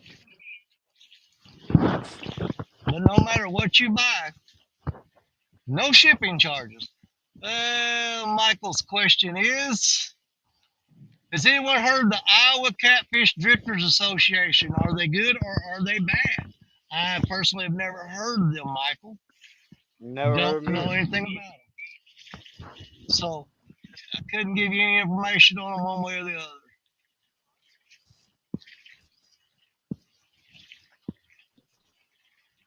Benoit, what is up? I love them two to death. I got to hang out with them at Crab Orchard, and I know I've said it 100 times, and I'll say it 100 more. But absolutely loved hanging out with Benoit. They're the latest of the catfish community that I've got to meet in person, and I was absolutely impressed with their personalities and their manners, and they can cook too. 'Cause they Oh, cooked everybody dinner while I was up there at Crab Orchard, and it was so good. Oh my god! But other than that, they yeah, can they're a fish couple too. awesome. I mean, Yeah, they're a couple awesome ladies. they are. They're absolutely amazing people. And they catch Love some them, big love them. fish. They do. Flathead killers. And, dude, I love watching them catch them channel cats too. Oh, yeah, I've been I've been watching them. They've been putting on a heck of a show this year. And she says, is Parker still catching all the fish? He ain't catching all of them. He's catching most of them, but he ain't catching all of them. There's our brother, another River Cats tackle guy. Dink over stink. What's up, Gene? Good to have you in here. He says hi to everybody. 922, Michael, Jay, John, everybody, hello. Everybody saying hi to Dink when he come in here. Michael wants to know, Parker, are you using monster baits or how big of baits are you throwing today? I have one rod. I have an absolute just freak nasty huge bait on. Yeah, The rest of them, I'm down to about a $half size bait on everything else, and then I got one rod over here that I've got a really small, like quarter size bait on. Kind of seeing what that yeah, they were taking fairly big baits yesterday, but today that was low pressure rain. They were more aggressive. Today we got bluebird skies, high pressure. So yeah, definitely I downsized baits a bit today for sure. yeah. I'm throwing my biggest baits I got out there is probably about a 4 to 4.5 inch shad hole. And on my smallest rod, the one that's got the 4/0 hook on it, I've got a small 2 inch shad on their hole.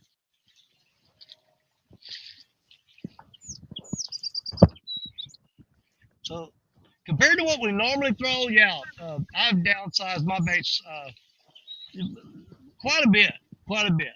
That's God, that's one thing I hate. I mean, I love wintertime catfishing. You know, I love wintertime catfishing, but I hate the fact that you got to downsize your bait so much. So you're kind of at mercy of whatever comes through. You know. Yeah.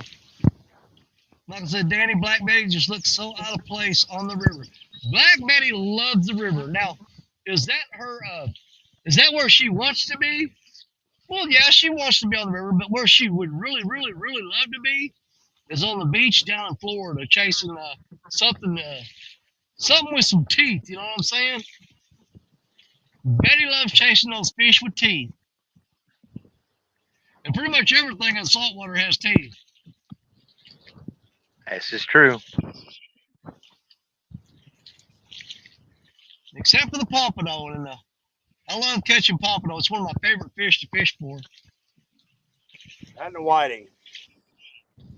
Oh yeah, everybody kind of like looks down on whiting like they're like a poor man's fish. But I'm gonna tell you what, that's some good eating right there. And if they're too small to eat, they make great bait. Yep. Even the big ones make really good shark bait. Oh, absolutely. I generally throw when I'm throwing for sharks though, I'll catch either a ladyfish or a bluefish because bluefish are super super bloody. But when you reel in a bluefish, make sure you don't put your hands in the wrong place because if they bite down on you, they're taking off a chunk. Yep. They got teeth like a piranha, man. They got them piranha teeth in them. They will take a hunk out of you. I Big like catching bluefish will tear you up. if I can get my hand on Jack Crevalle, I like using them for shark bait. Yeah. I don't get on a lot of the jacks. Um, I do throw and catch a lot of ladyfish and bluefish and cut them up. If you're going after big sharks, though, it's hard to beat stingray. Oh, absolutely.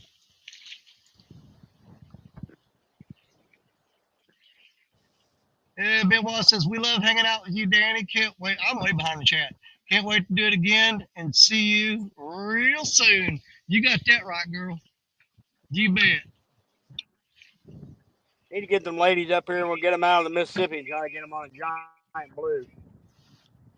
I know it, man. Well, we got to get them to start biting again first. Dude, it's just been terrible here lately.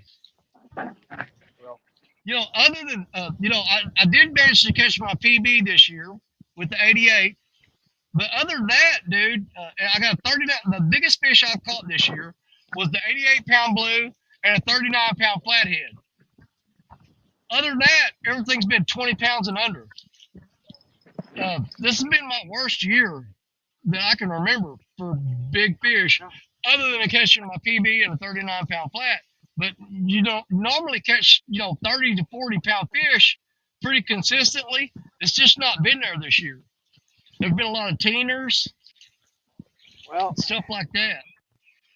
I had kind of mixed feelings about it. I mean, I caught my PB this year too, Yeah. and I caught several giant fish. I mean, you know, big fish this year, but and it's just been, but not like the numbers of big fish like I did last year. But I can't Exactly. complain. I caught so. That's what I'm saying. I caught my biggest fish, some of my biggest fish this year. Oh, that was rod down. Nice. Rod down. You eating? Yeah, he's there. I looked up and seen him bending it. All right, I got you on solo there, Danny. All right, buddy. The same thing about it is this thing is pulling like it weighs 40 pounds, but I am in really fast current, guys. This could be a 3-pound fish.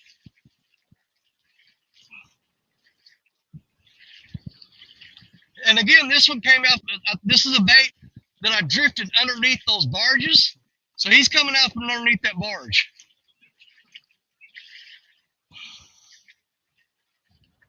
Yeah, it's probably not going to be a very big fish. He's just in that really fast current. But it makes for a fun fight, though. Yeah, he ain't that big. Another little eater. He's going to be close to the same size as that one I caught a while ago. Landed in the net. It's like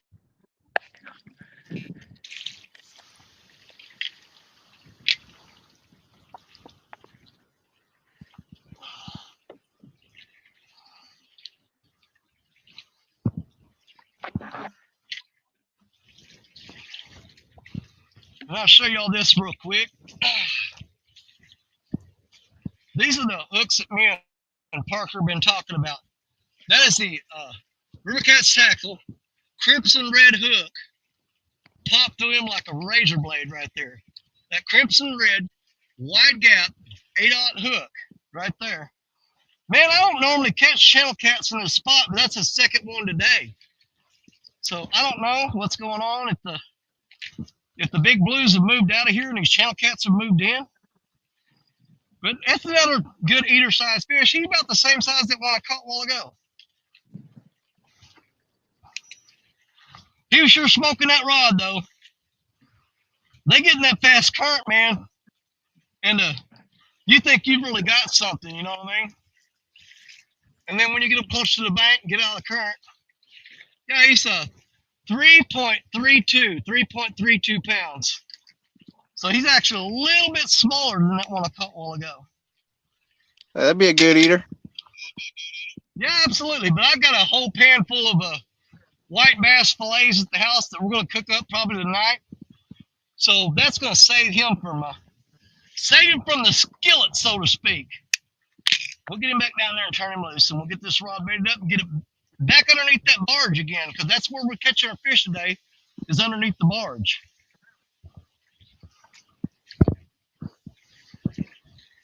All right, little feller, thanks for biting. Have a nice day. Don't come back up on the bank. Swim away, swim away. God, what a stupid fish. There you go.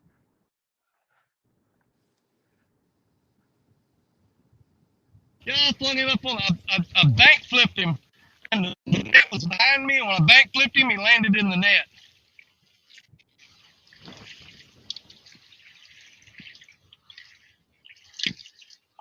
Yeah, I started looking at the screen, turned around and looked, and this rod was bent over. I'm like, oh crap, there's fish on that thing. That's a good problem to have, though. They always bite when I'm not looking.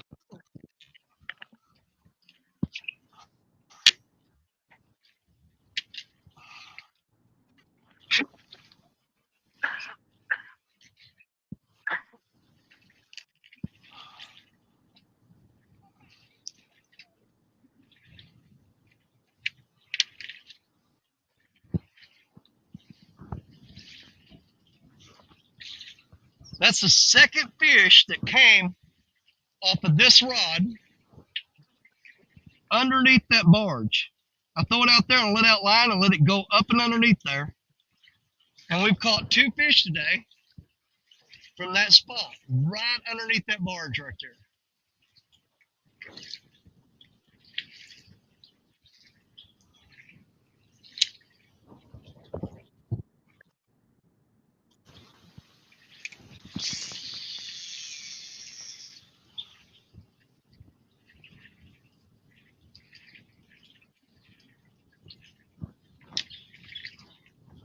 I am as glad as I am to even pick up on a fish. I have to say I'm slightly concerned and a little disappointed because normally I don't catch channel cats here. It's almost always blue cats, and they're always the bigger ones. But that's the second channel cat we pulled out of this spot that was around the 3-pound mark. And that, believe it or not, is not a good thing. I mean, it's great to catch the fish, don't get me wrong. But for me to be pulling smaller fish out of this spot gives me a little bit of concern.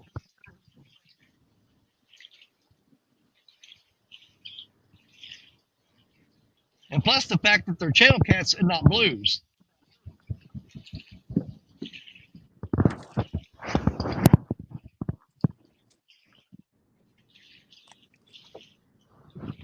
He wasn't playing though.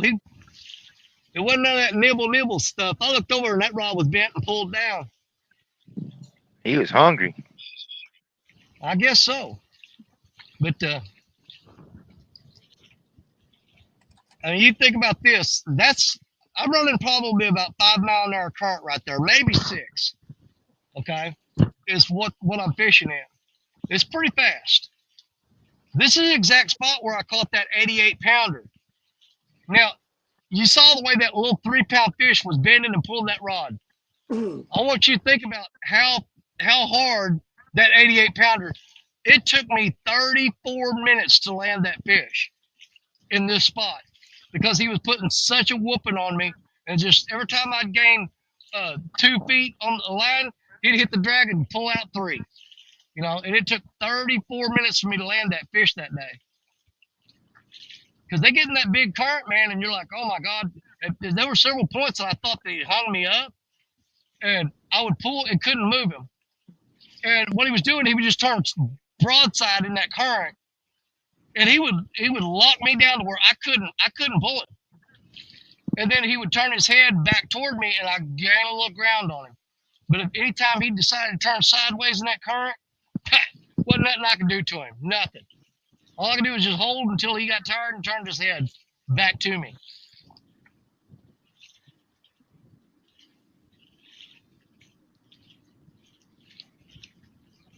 Heck of a fight, though. Oh yeah, absolutely, man. It was a blast. And I wish I'd had the camera rolling during that fight, because I can promise you it would have won catfish fight of the year. Hands down, I guarantee you that's automatic win. There was an old man and his daughter sitting downstream from me, and they come down and running. They said, dude, we thought you were hung up several times, so we saw the rods start jerking. And he told his daughter, he said, he's got a good fish. And he come running down here from downstream and hung out with me down here while I landed that fish. And he helped me rig up like a little tripod to weigh it. We couldn't hold it up to weigh it. We had to build a tripod real fast and hang the scales on that tripod and weigh it. That's crazy. That's a big fish.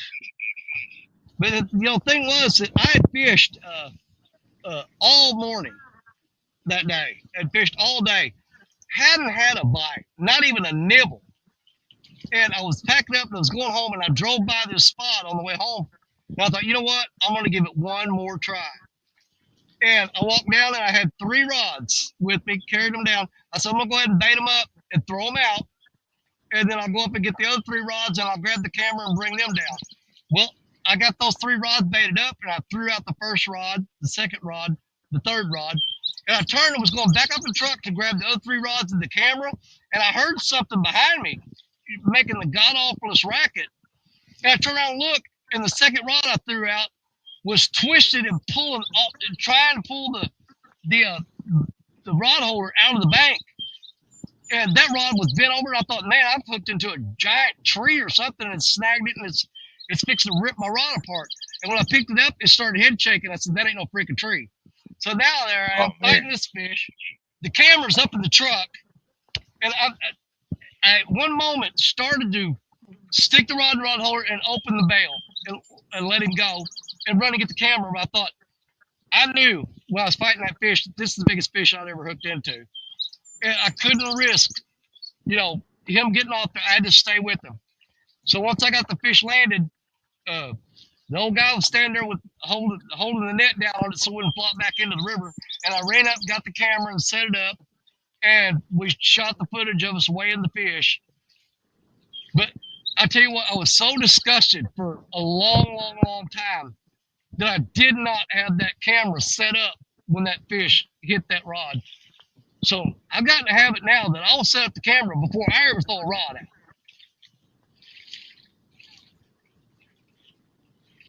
Yeah, you don't want to miss nothing like that. That's a money shot right there. Yeah, because that fish hooked up within seconds of that bait hitting the water.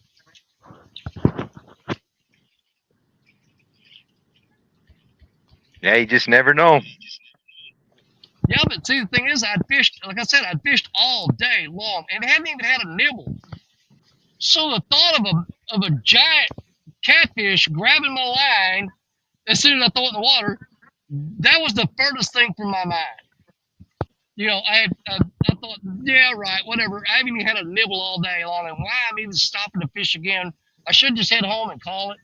But I threw those 3 rods out, turned to go get the rest of the stuff, and before I could take 2 steps, that rod had that fish on it. All right. That's crazy. That's awesome. Hey, there's a Oh, Cujo Etzfield. Sit down, fellas. What's up, Cujo? Sitting in the tree. I guess he's saying stand tanning. Good luck and fantastic, gentlemen. Best of luck. Should have fished today. You sure should have. I'm way behind on chat. You know, it's crazy how some of them big fish are. They'll fight like crazy. I mean, like my PB, from the time that the rod went down, I had a net, maybe 7 minutes. Really? Yeah, and it's just. Well, that one I hooked here, of course, this is a fast current spot. He took full advantage of that current, and he made me work for it. Yeah, I'm way behind. Michael's still talking about the whiting. He said smoked whiting is really good. Smoked whiting, good eating. Bill Moss said, we'd love to make a trip down there with you guys. That piebald would be icing on the cake. We catch yellow acoustic once a lot of time. Yeah, they catch a lot of. Oh, there's an eagle flying right over me. That's always good luck. Thank you, Brother Bird. Appreciate it. America. Hillbilly Moonshiners yelled fish on, so that must have been when I caught that one and ran off. It's the cover, Ozark Mountaineer. Hey, Ozark Mountaineer, what is going on? Good to see you. Hadn't seen you in a while. Angel Honeycutt, what's up? From the husband and wife team from St. Louis, Missouri. Well, welcome in, Angel. There's the Bullock Experience, Mr. Tim Kelly Bullock. I called him Tim. Kelly Bullock from the Bullock Experience. Welcome in, Kelly. I haven't seen Kelly in so long, I changed his damn name to Tim. God, it's been forever since I seen Kelly. Caught some slab crappie this weekend. Some of the biggest we've ever caught. And we didn't get them on camera. Are you killing me, Benoit? You're killing me. You're absolutely killing me. Michael says about 28-pound flathead. Swam. Let me back up to that. Swam towards the boat until he seen the light. Then the fight was on. Yeah, absolutely. That's one thing about me and Jerry Parker fish Crab Orchard Lake in southern Illinois. Now, them cotton picking channel cats up there, every one of them, it's just freaky weird.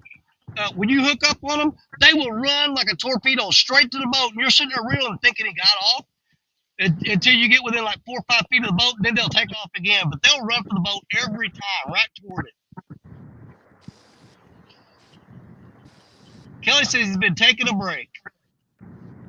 And I think we're caught up in chat. There we go. We're at the bottom. I hope I didn't pass up or skip anybody's comment. I apologize if I did. I think we caught up with them. Still got 29 beautiful people in here watching.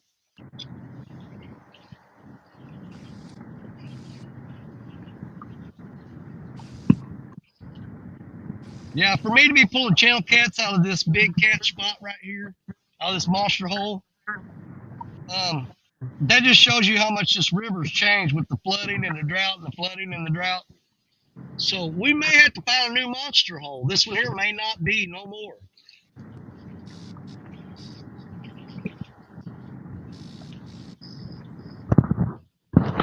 But Jerry, I was talking about, this is where I caught the 88 pounder this year. But if you remember back when I used to do live streams and you guys would all come up there on panel and would do night fishing on Saturday nights. Yep. If you remember one episode where we had Big Skip on there and you were fishing, and we had who else was on there? Alicia Barnett, she was on there. That's when Big Skip was hollering. She goes, Jerry, Danny's got a good fish, because I ran down the bank before I could say anything, and that's when I caught that 69 pounder right here on that particular show that night. Well, one thing I gotta say, the one place I catch a lot of my giant fish is the bottom. It's all hard rock bottom, so I don't have to worry about it changing too much. And you know what I'm talking about. Oh, I know exactly what you're talking about. But you got some of those rock ledges, if the water's up and you're throwing over that rock ledge, man, they will cut your line on that Oh rock. Oh my man, God. and it cost me a few big ones, you know. I don't know how many times you fished that spot and called me later that night and go, I lost another tank. I lost another tank. I'm like, you're fishing in that freaking rock ledge, man. They're just cutting your line every time. But they like that spot. They do, and there's a reason for that. They got those rock ledges to hang out on and ambush uh, uh, bait fish. But they know if they get hooked up, all they got to do is head to that rock ledge and saw back and forth, and they will cut any line. I don't care what pound Yeah. line you got on there, they're going to cut it. Well, that's why I was fishing the night of the monster hunt. And when I got that 79 in, dude, that thing, my line, I ended up having to cut like 20 foot of line off. It was just, Oh yeah, because it took you guys forever to get that thing in the net, man. I thought yeah, the whole time you were fighting it, and the time that I was most worried is when you had it right there, just a few feet in front of you on the bank, because he was working that ledge, and I'm thinking he's going to cut that line, yeah, literally, I and they mean, couldn't he get was it in the standing freaking on it, net. and he was underneath of us, underneath that rock, you know. And Cujo Esfield says, uh, hunting for deer right now. I'll be back. Go get them, guys. That's my little bro. Yep. Now, are you going to get Cujo to come up to Baldwin with us when we go on New Year's Eve? Possibly, yeah. If he, it's gonna depend on his work schedule. It'll depend on his work Yeah. schedule. So,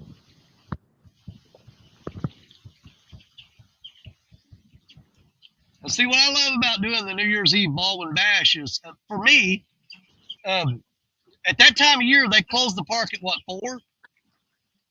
yeah, it's like 4 or 5. Yeah, it's like 4, I think. Yeah. Yeah. Well, see, we can finish up there and be out of there before 4 o'clock. I'm back home by 6, and I can still get to spend New Year's Eve with my wife, you know? Yep.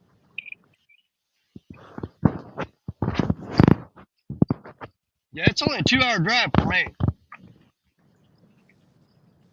Eddie Gross, welcome in. Oh, there's Teeb Snagging Whiskers. Dustin, he says, what's going on, folks?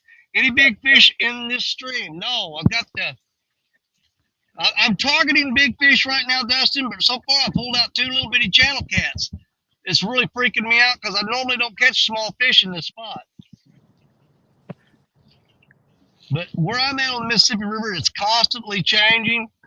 And a big fish spot today might not be a big fish spot tomorrow. It just completely changes. Yeah, we're catching a lot of stickfish.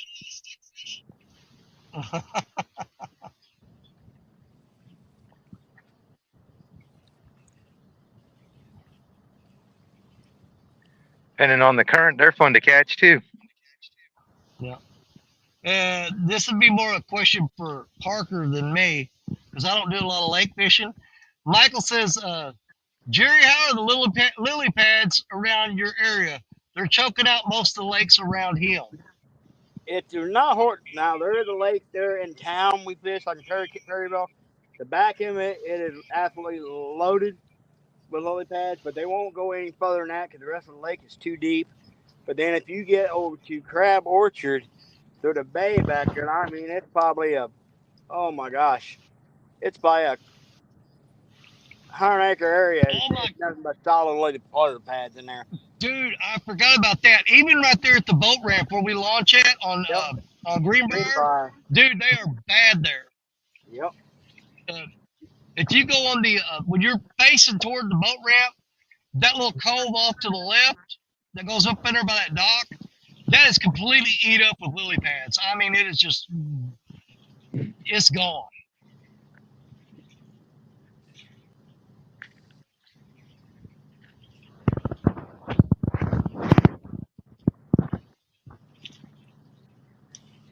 Yeah, if you come off that boat ramp at Greenbrier and come out of that cove and hang a right, any of the coves and stuff down that way, they are just packed full of lily pads. But you can go back, you turn to the left and go back up toward like the campground and where we normally fish around that one island, it's not so bad there. Oh.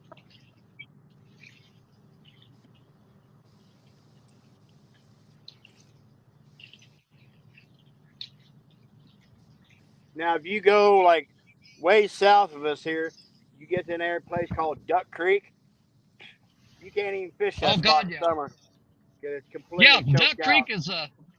Duck Creek is really, really, really close to me.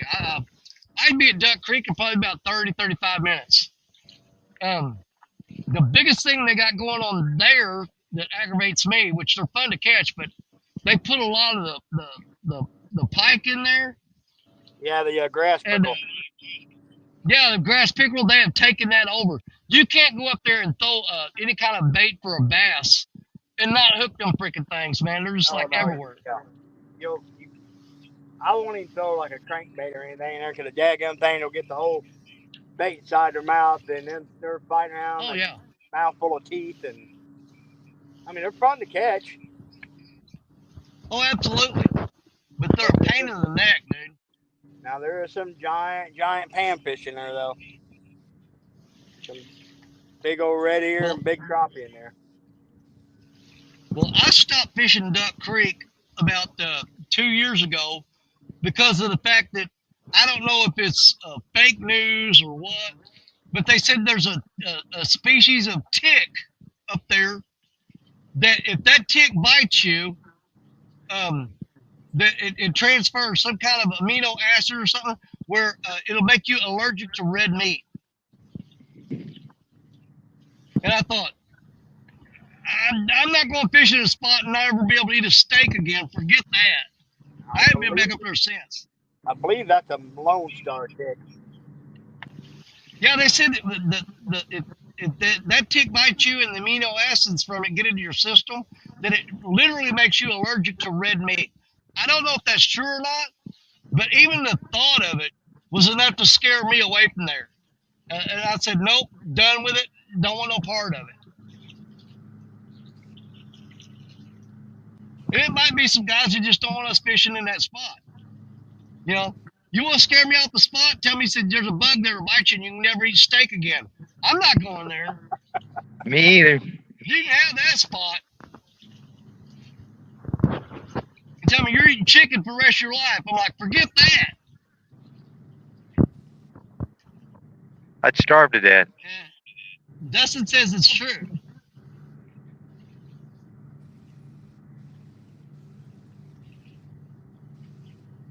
And Michael said the Missouri River is cooking. 8-ounce won't even hold a bait.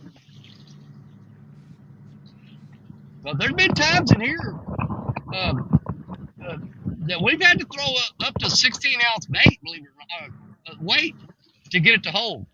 Now, me, I don't worry about on the bank. I don't worry too much about my baits holding on the bank. I'll throw downstream from the downstream rod first. I'll throw it straight out. And then I'll throw the next rod in behind that. And they'll actually drag along the bottom until they find a spot to settle. They'll hang on a rock or a snag or something. But while that bait is dragging along the river, it's like a swing bait. A lot of times it'll drag right past the fish and you'll pick up a bite just from that bait dragging down the river because the weight won't hold. So it's actually worked out as a good technique for me to use a lighter weight that'll stay on the bottom but not hold. You know what I'm saying? So it basically drags along the bottom trying to find a spot to hang on to. And you'll pick up a fish doing that, which is actually exactly what we're doing right now. I'm throwing out that fast current. Believe it or not, I'm only throwing a 5-ounce sinker. And when I throw straight out, that bait drags until it's a certain point and it stops.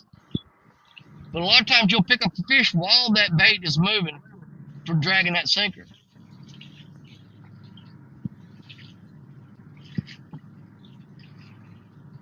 It's what Roger from Muskrat Adventures, he calls it, he'll throw out one swing rod where you throw the weight of bait out there with a lighter weight and let the current drag it back toward the bank. And he uses that swing rod method. I use that method on all my rods a lot of times. But you got to know to throw the downstream rod out first Because if you throw the upstream rod out first and it drags that bait in there, when you throw out the next rod, you're crossing your line. So every time you throw out, you got to throw out from the downstream and work your way to the upstream rod throwing out so that they don't drag back and cross over each other.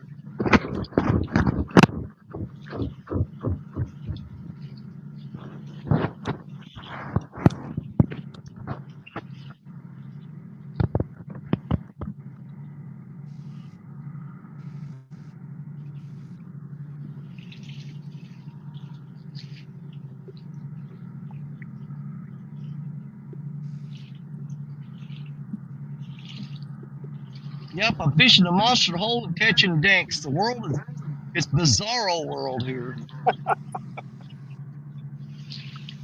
I think we're gonna make a move and see if we can't find something a little better. All right, buddy.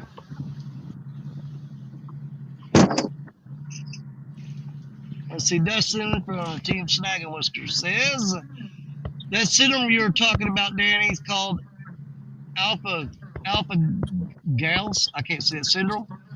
It makes you allergic to red meat and products made from mammals. Okay, well, I'm going to avoid that like the freaking plague because it is a plague to me. I've discovered, Danny, if you let the bait drift under the mulberry tree in June, that's where the big guys say. That is 100% correct. I have done that myself. I know a couple spots on, not on the Mississippi, but on some smaller rivers around here that have mulberry trees growing over the water. If you can get there at the time of year when those mulberries are ripe and drop it into the water, that is a catfish magnet. I mean, they will be piled in there under that mulberry tree. They love eating those freaking mulberries. And if you throw a bait in there, within seconds of that bait hitting the bottom, you're going to get a takedown. Mulberry trees, when they're ripe and dropping berries, that is an absolute honey hole every time.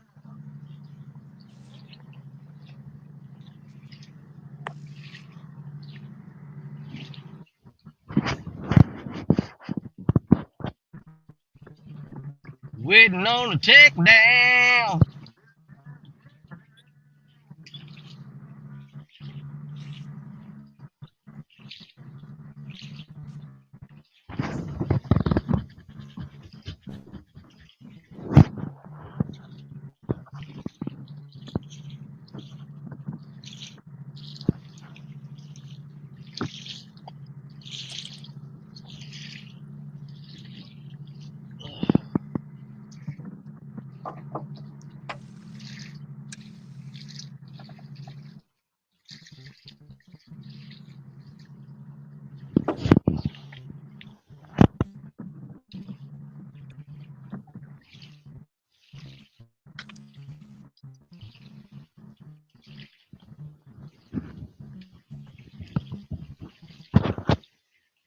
Yeah, like I said earlier too, normally I'm not one for freshening up the baits every 20, 30 minutes like everybody else is. The main reason for that, okay, is because where I fish at most of the time, it's rocky revetment. There's rebar. There's all kinds of crap on the bottom. And the last thing you want to do is be reeling in a lot because all you're going to do is just lose rig after rig after rig. Every time you reel in, you're going to lose a rig. Now, the reason I freshened baits up a while ago was because this is pretty much a mud bottom with some mud ledges, so you don't lose a lot of gear here. That's the number one reason that that I don't freshen up baits is because I normally fish in spots where you're gonna lose a lot of rigs. The number two reason is I'm just freaking lazy, man. I'm throwing rods out and I'm just here to just sit back, relax, and if a fish comes, he comes. I don't care how long it takes. I'll leave that bait soaking out there. My record is I let the bait soaking for 13 hours one time and wound up catching a 13-pound blue cat after it soaked for 13 hours. And I was doing a live stream, and Avid was up on panel with me when that happened. I fished all night, and when the sun come up in the morning, the rod went down. I'd had that same bait on there since 6 o'clock the day before. Hey.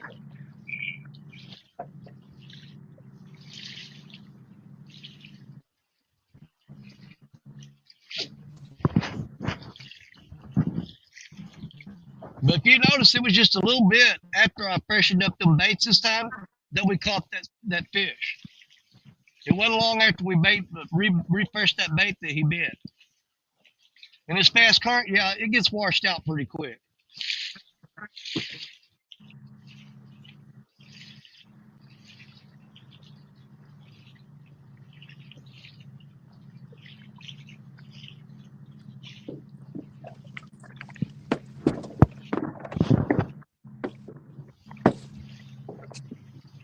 Oh, there's Lisa Burrito, catfishing lady. What's up? My PB buddy. Well, my PB buddy, and that's the best kind. Nobody fools with a buddy of mine. Old catfish catching, PB buddy of mine. I do that song every time she comes in. It's mandatory. It's in our contract.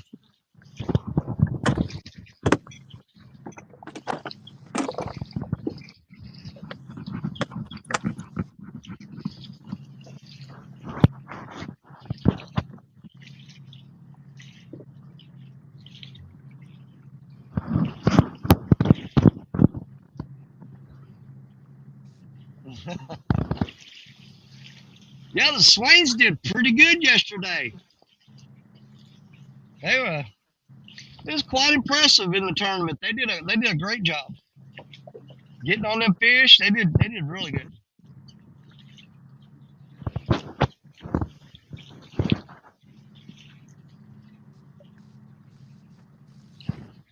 What time is it? It's 1:38 my time. Now see, here's the funny thing about it. Right now, it's 1:38 Central Time, our time here. If you ever go fishing with Creole down in Louisiana, right now is the time of day that the fish bite best for him. He said, man, he don't get up early and go fishing. He says at 1 o'clock, it's like ringing the dinner bell. Down there, that's when they start eating.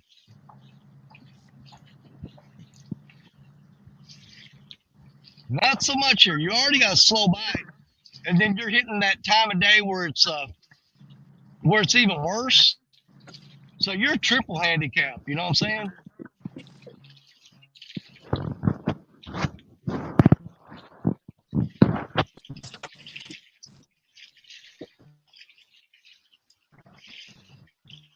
Yeah, I went to bed last night.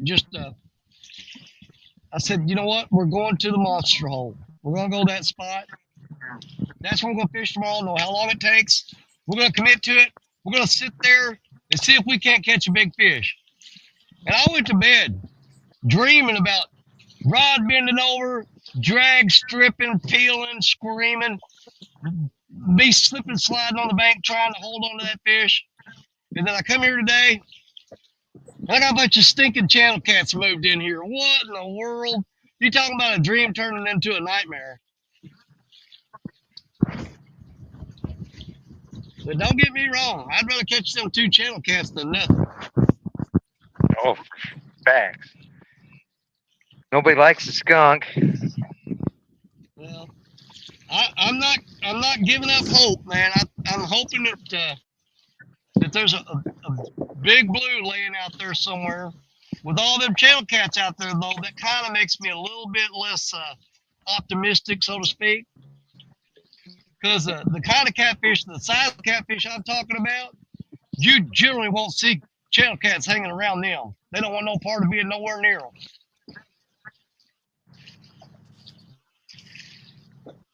That was like my other hole the other day. We went to a couple of weeks ago, I think, on stand day. It's clear full of mud cats or bullheads or whatever you call them, and there isn't nothing else in there. Oh, yeah, you get in a spot where there are a bunch of bullheads, I guarantee there's 9 flatheads there. A bullhead will not hang around where the flathead is, and blue cats will tear them up too. I mean, when you're like in the top 5 items on the menu, you generally not choose not to hang out in those areas. Oh, exactly.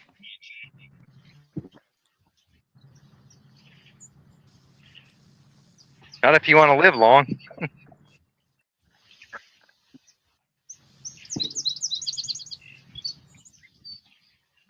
everybody congratulating Lisa on the fish she caught yesterday. Let's see here. Michael says he thinks that last fish Lisa would have won it. It'd have to be a pretty big fish. They had some pretty high scores up yesterday. Dustin said Randy was catching all of them.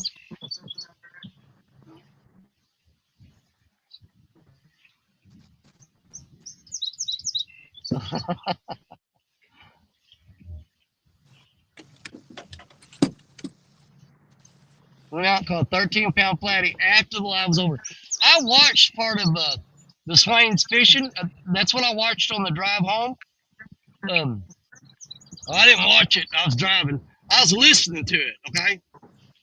In case any of my police officer friends are watching right now. I wasn't watching the Swains while I was driving. I was listening to the Swains while I was driving. But anyways, that's what I listened to on the way home yesterday. And it kept me company on the drive home. It was great. And Ward Prada said, that sounded like John Parker dreaming. Well, one thing about me and John Parker, we are dreamers. It's good to have a dream because sometimes dreams become reality. You just got to keep on dreaming, buddy. Nothing wrong with it. Not at all. If we don't hang on to our dreams, we got nothing to motivate us. Did we lose? We lose Ethan again. I gotta pop out of here, buddy. Okay, what's up? I promised my granddaughter I'd take her to the park today. So by the time I got probably good 30-minute run back to the river. So it's gonna take me about an hour to get back, boat load and everything. And so, like I said, I promised I'd take her to the park today. So. Hey, that's no problem, brother. We appreciate the time that you spent with us. Well, it's always a pleasure having Jerry Parker hang around. Well, you guys, good luck, and everybody be careful out there, y'all. And God bless everybody. And we'll see you guys in the next one. It might be a couple weeks before you see me, because, like I said, I'm going to get after some deer and everything. And so, but, well, we'll be looking for a big old buck on the bragging board. All right, Jerry, be careful. Great fishing with you. All right, guys. You too.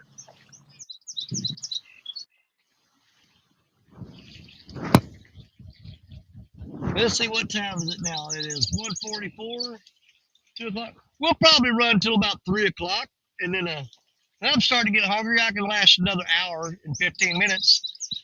But we'll give it another hour and 15 minutes to see if we can't get on something. But after an hour and 15 minutes, my stomach's going to tell me, forget these fish.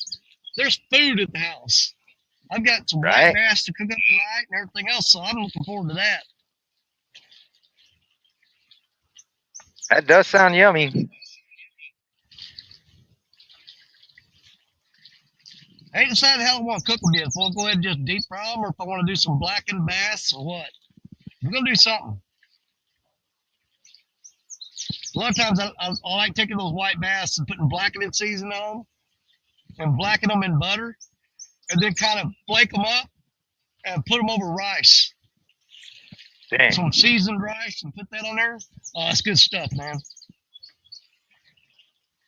Well, we got wiper in this lake, which is a cross between white bass and striper. Now I want to catch one of them. Because they're yummy. Yep. Well, you get the big run of striped bass, the stripers. They usually run through here, usually in February. You can fish the wing dams and the rock dikes and stuff, throwing huge 4 and 6 inch curly tail jigs or big. I always call them whisk brooms, but it's a big jig, marabou looking thing, or with the stiff bristles. The big huge ones are 3 or 4 inches long. You can sling them off the wing dams and the rock dikes, and those fish will be concentrated there. And you can catch up on some really big stripers out of here.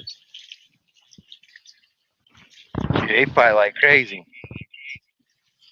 Oh yeah, they run like nothing you ever seen before. They're fast. Mm-hmm. But I like to get one of those and keep it. And what I do is cut it into like steaks.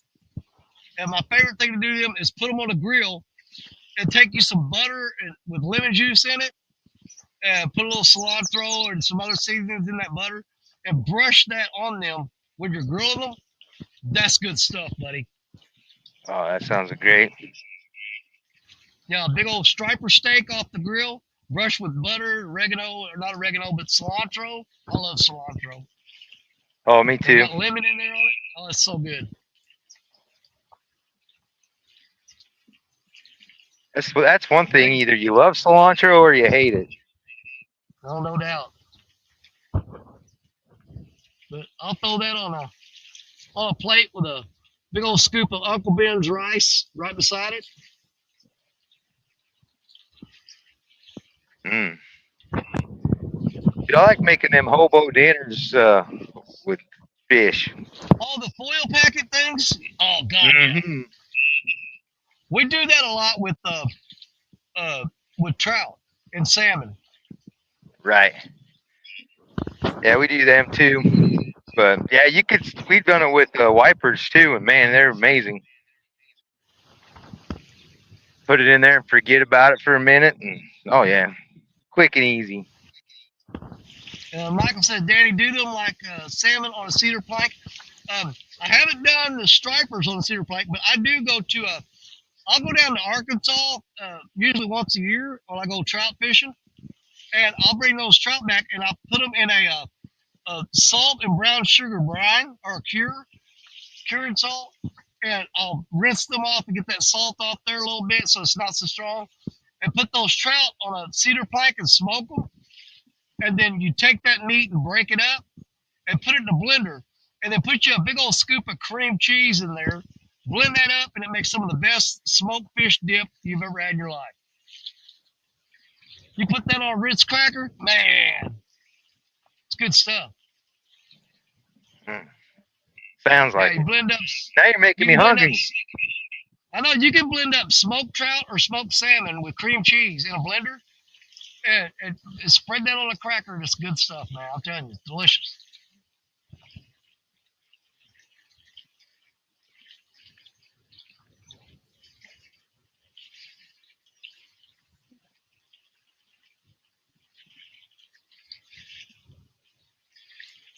I had a little tap on that second rod.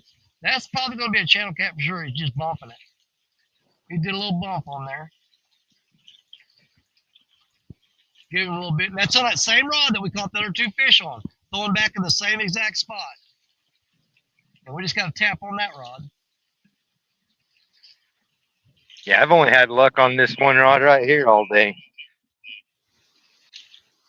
You know, and that's the thing. A lot of people talk about. They said, you ever notice you'll go out and you'll set out multiple rods. You'll set out several rods, right? And it seems like one rod catches all the fish. Well, what they're not thinking about is 9 times out of 10, you may not even realize you're doing it. But you got that one rod out and it catches a fish. And you reel it up, get the fish off, you bait it up. Where are you going to throw that rod out? You're going to throw it right back to where you caught that fish. And so if the fish are holed up right there, that's why that rod is catching all the fish, because you're throwing it right back in that pocket where they're schooled up at. That's why you get that one rod that catches all the fish today. You know what I'm saying? Because you're throwing back in that same spot where they're schooled up at. But a lot of people, they don't think about that. Oh, that's my lucky rod. You know, it caught all the fish. Well, you're throwing it back in the same place, and you know that's why that's happening. Because I guarantee you, you pull any other rod out, and you reel that rod up, and you throw any of the other rods out in that same spot, that's going to be your lucky rod in no time. It's about the spot.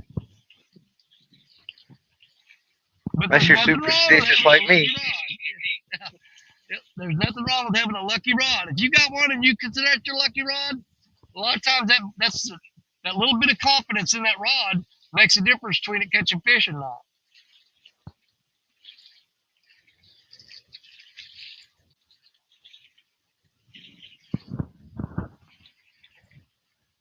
Danny did them. Oh yeah, okay, I already read that. Still got 25 people holding in the house. and we're gonna set the shut off time at 3 o'clock my time. That is an hour and 8 minutes from now. So we will hold steady until then. We may reel up and rebait here shortly. Throw some fresh bait. We got plenty of shad, so rebaiting is not an issue. It's just a matter of me wanting to get up and go do it. You know what I mean?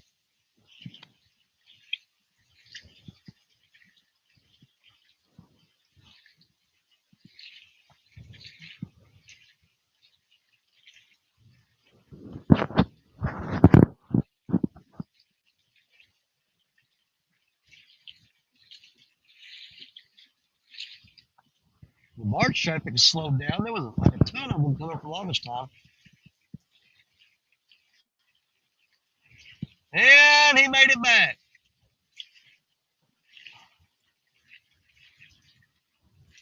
What did I do?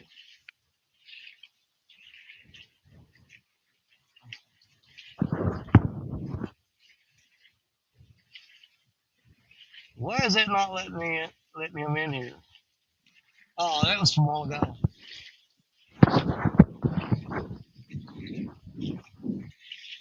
I thought Ethan was trying to get back in here. When I popped on it, he disappeared.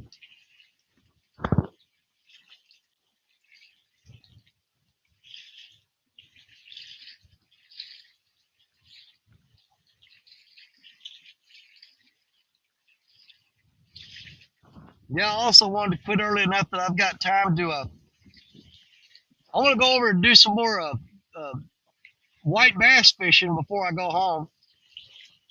I'm gonna go over and throw that curly tail jig up into that dam and see if I can't pull a couple more of them out of there. Yeah, that sounds like an amazing time. It is so much fun. Hey, I took me and Richard Cluck took Matthew Walbert, which is his channel is Wannabe Outdoors. We took him over to that dam, and we were standing on the dam, jigging straight down against the wall on that dam. And I was using, just for the fun of it, I had my little Doc Demon rod with 2-pound test line on it, and was jigging a curly tail jig straight down off of that wall. And I was landing 4 and 5-pound white bass on that 2-pound line. And it was so much fun because I had the drag set super light. And I would lift up on the rod, and every time that I would drop that jig, that's when it hit, was when it was dropping. They would never hit it on the ride, but when it was dropping, all of a sudden that little rod would bend over double, and you just drag and start peeling on it. And you sit there and fight that fish on that 2-pound test. Is so much fun. Oh yeah. And Matthew was trying to hook them, and he was rigged up for catching skipjack, and they wouldn't hit that rig he had. But he wanted some of those white bass to take home for dinner. I said, give me a couple minutes, man. How many do you want? And I snatched him up like 2 or 3 of them, and he threw them in a cooler and took them home. Heck yeah.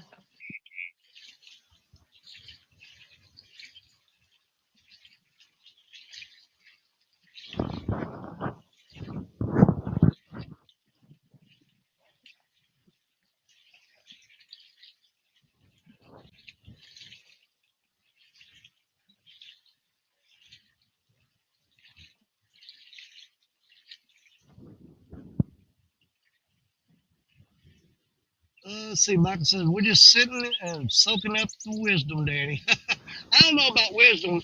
A lot of it's just opinion and just stuff that's happened. It's observations. Let's put it that way. Personal observations. I don't give out tips. I give out personal observations. I said, that's what's happened to me. Does that mean that's what's going to happen to you? I don't know. Maybe it will, maybe it won't. But, I mean, anything I tell you that I'm doing, if it's working for me, try it. If it works for you, hey, I'm happy I can help you out. But if it doesn't work, don't tell everybody I told you to do it. I've got that clause in there, Hey, just because it didn't work for you, don't tell everybody I told you to do it. That's just what works for me,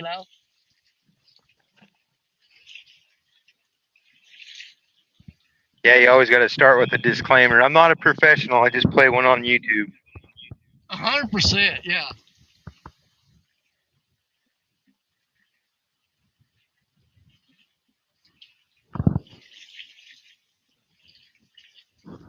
I don't know, Bobby, is that the point you're making? It's if you want to go out, if you want to make a trip, leave the house and have 100% guarantee that you're going to get a fish, then you need to go to McDonald's and get a fillet of fish. All right. Hey, that's not always 100%. I've seen them run out of stuff before, you know. I'm sorry, we're out of those today. I'm like, you got to be kidding me. I can't even catch a fish at McDonald's. That's just ridiculous. That's the ultimate skunk. Yeah, when you have to go to McDonald's to get a fish. No, when you go to McDonald's and they don't have one. Oh, no doubt. You can't get no more skunk than that. I done No. drank all my Mountain Dews. I'm down to water.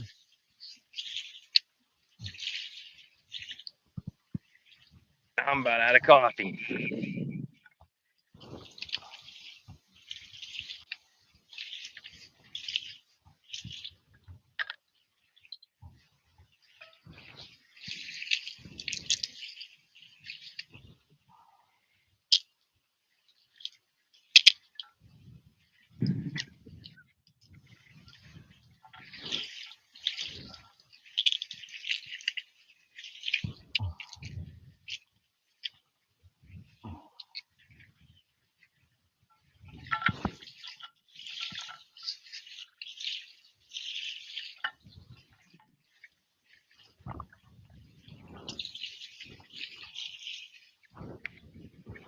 Let's see, is it 2 o'clock yet?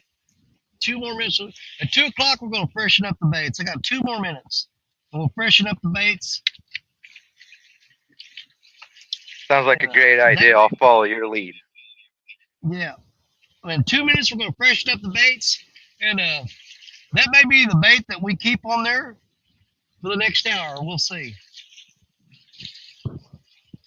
And I think I'm going to go ahead and throw we've been fishing strictly with shad today.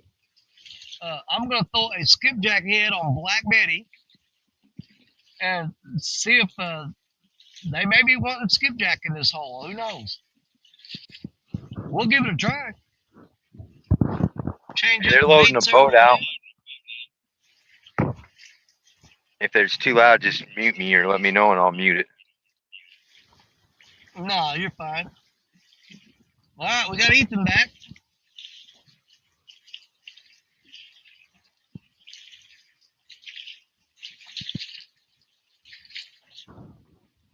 Well, my hearing aids are dying. So I may not be able to hear y'all for the rest of the show. We'll see.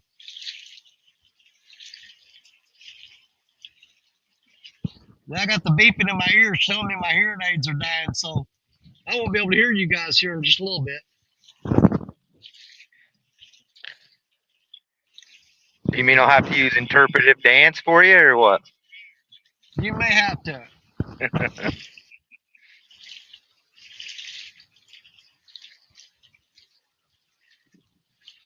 Yeah, because without this Bluetooth to that phone, I can't hear anything.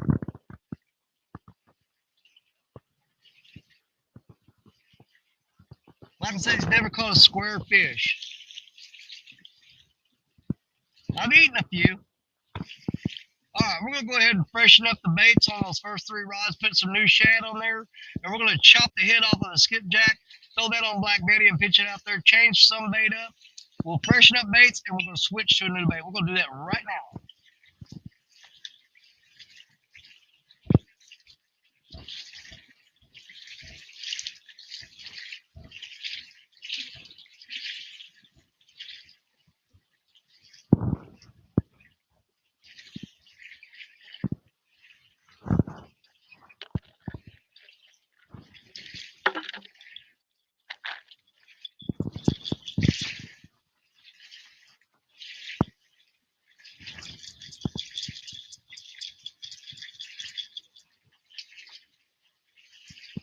Y'all don't know what's going on with my hearing aids. The battery used to last all day long, but they got to where they're dying after just a few hours now. The battery must be going bad on them.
That's it. That's that rod that was getting tapped on a while ago. That shad there's pretty chewed up. Something was gnawing on him.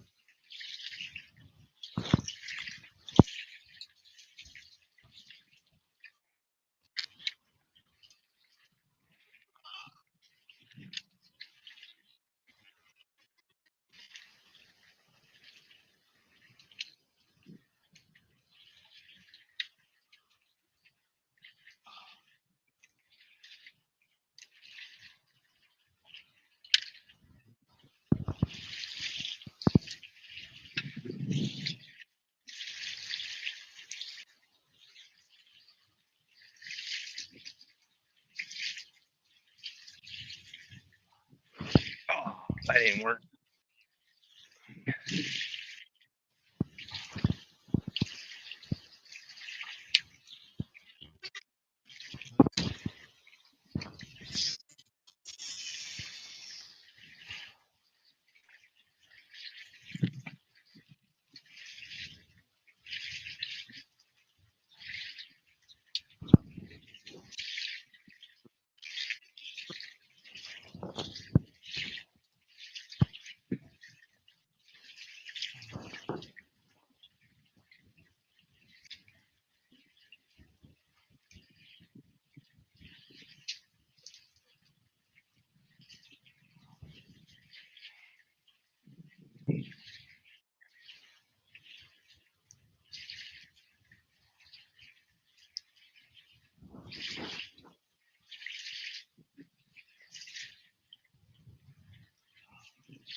All right, let's put a big old skipjack head on this one.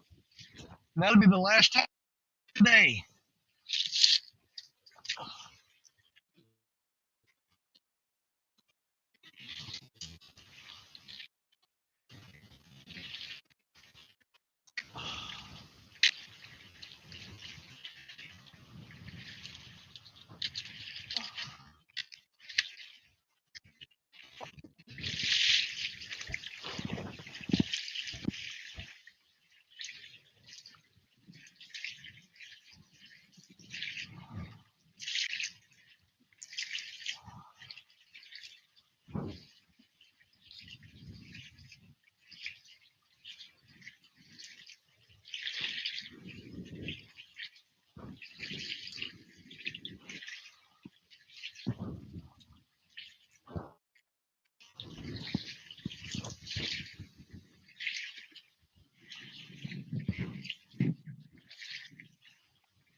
Okay. So last round of baiting up. Let's see if we can get anything done. 1 hour to go.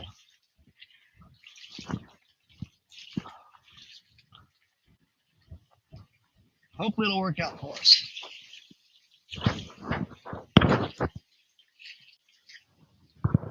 Excuse me. Bless you. Thank you.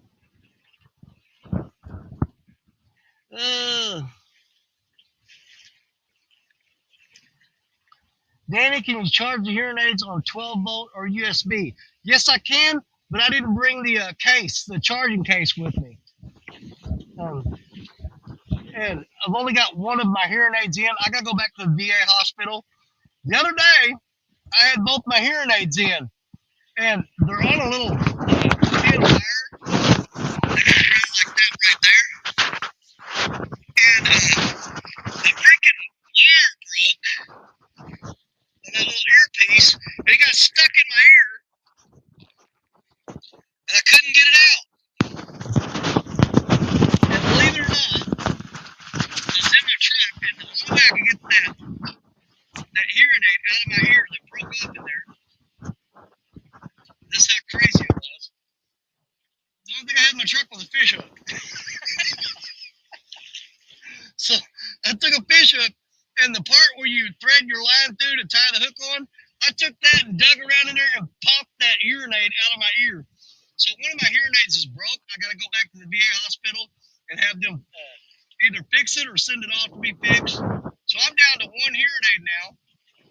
So even if I had my charger here, I couldn't take the second hearing aid out and put it in and put this on a charger. And it takes a long time for these things to charge. So even if I had the charger here, without that second hearing aid operational, it wouldn't do me any good.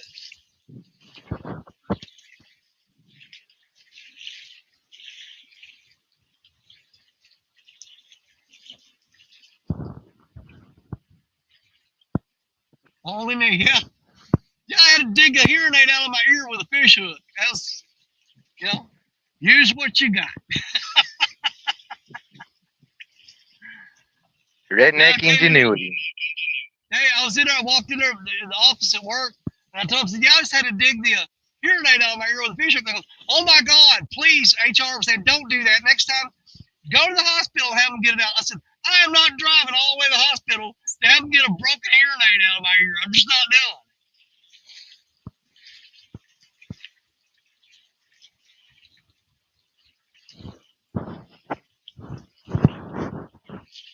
Yeah, you want to see some safety people freak out at work. Tell them you're digging in your ear with a fish hook.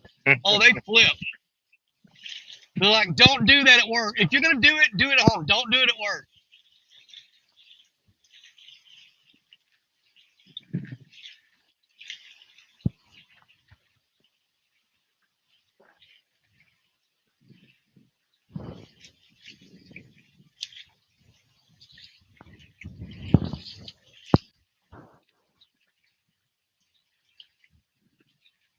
It's a typical vet daddy. Do with what you got and get her done. You got to.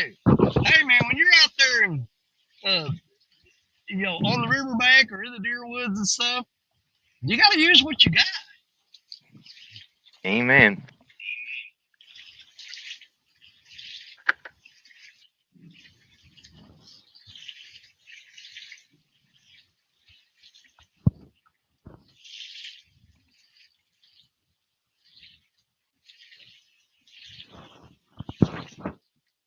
We're getting a shift in the current here for some reason.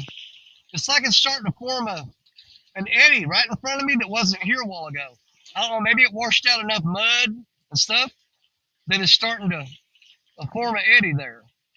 And I'm starting to see that little patch of foam on the top of the water that's just circling around. That hasn't been here all day. It's weird how fast this river changes. I mean, there's times you can literally sit here and watch it wash out a sandbar or something. I've seen it just, sandbars just cave off of the riverbank. I'm talking about 100 yards of bank just sloop off into the river, just slide off into the water. And the thing about that is, I can tell you a story. This is a true story. Unfortunately, it's true. back in high school, I had a friend of mine. His name was Trent Taylor. Me and Trent went to school together, and us kids used to come over here and goof off on the sandbars and stuff. You know, we'd party over here and stuff. Well, Trent was over here on a four-wheeler riding it, and he was running up and down the sandbar on that four-wheeler. And we're all standing there watching, and we literally, it looked like an earthquake. We saw a crack in the ground up closer to the tree line on that sandbar, and the ground just opened up. And you saw that crack, and it just ran across that, and that whole sandbar sunk off into the river and took Trent and that four-wheeler with it. The sad part of the story is Trent didn't make it. He wound up drowning that day. But it did. The sandbar fell off into the river. So the sandbars here, depending on if they're on the outside bend of the river or the inside bend of the river, they are dangerous. They can slump off into the river on you when you're standing on them. If you get a whole lot of vibration on that sandbar, shaking it, moving it, like he was riding that four-wheeler back and forth, and I guess just the vibration from him riding that whole sandbar slipped off into the river. And when it did, it formed a deep hole right there, and he went down, and the four-wheeler went down. He came up like a couple of times trying to swim, but the current was so bad, it took him down, and they found him a few miles downstream. That's sad. Mississippi River ain't no joke. It's killed a lot of people. The river in the United States, I would say Mississippi is I would say it's the most dangerous river in the United States, but I'd have to say that would go to the Missouri River. Now I know you got whitewater rafting places and stuff like that, and the thing about it is a lot of people do that whitewater rafting. They're wearing life jackets and stuff. 99.9% of the time, you see somebody whitewater rafting, they've got on a life vest. You get fishermen out here on the Missouri River and the Mississippi River. Some people get complacent. They don't wear their life vests. That's the ones that you wind up looking for miles downstream. There was a guy killed right here at this boat ramp this year. One of the best fishermen around here. Been fishing the Mississippi River all his life. Had more experience on this river than anybody you could imagine. But something happened, and I never have found out what exactly happened. But he got killed this year, right here in this area that I'm fishing in right now. So no matter how good you are, how much experience you are, all it takes is one time of getting complacent and not doing something that you should do. This river will take advantage of that. If you're making a mistake, it's gonna get you. It's gonna get you. But the Missouri River to me is way worse than the Mississippi for that. Way more dangerous.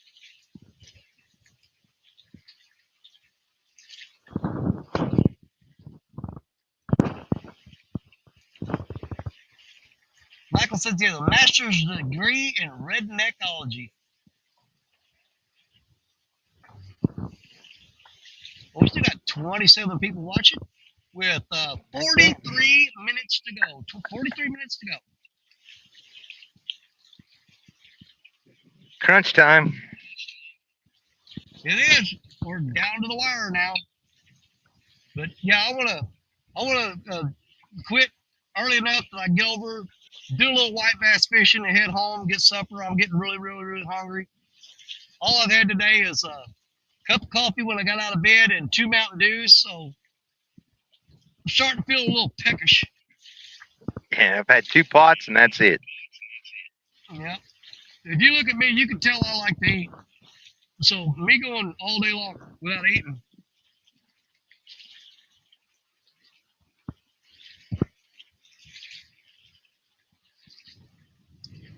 Yeah, I was gonna bail after stand days, but I was like, man, this is starting to have some fun, and then it died right back off.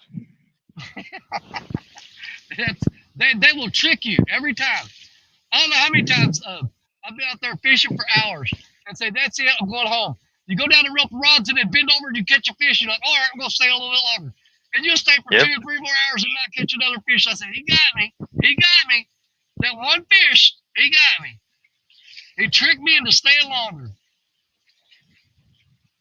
I had 2 of them, but yeah, they got me too.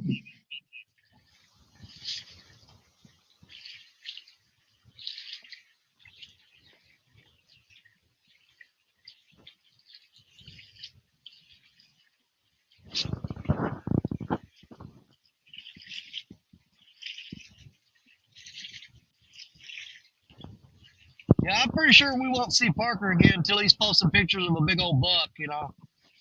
When he goes into deer hunting mode, you know, you lose him. He's gone.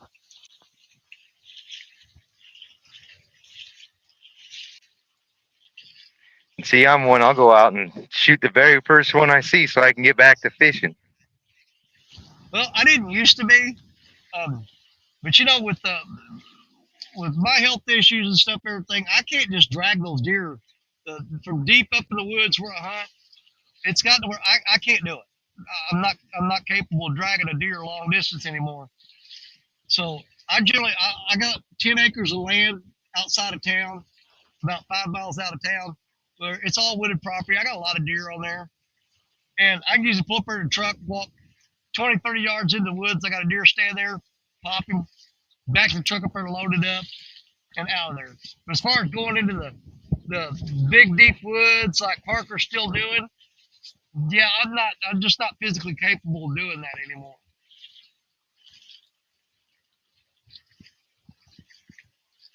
And plus, you know, I don't go for the big giant deer anymore.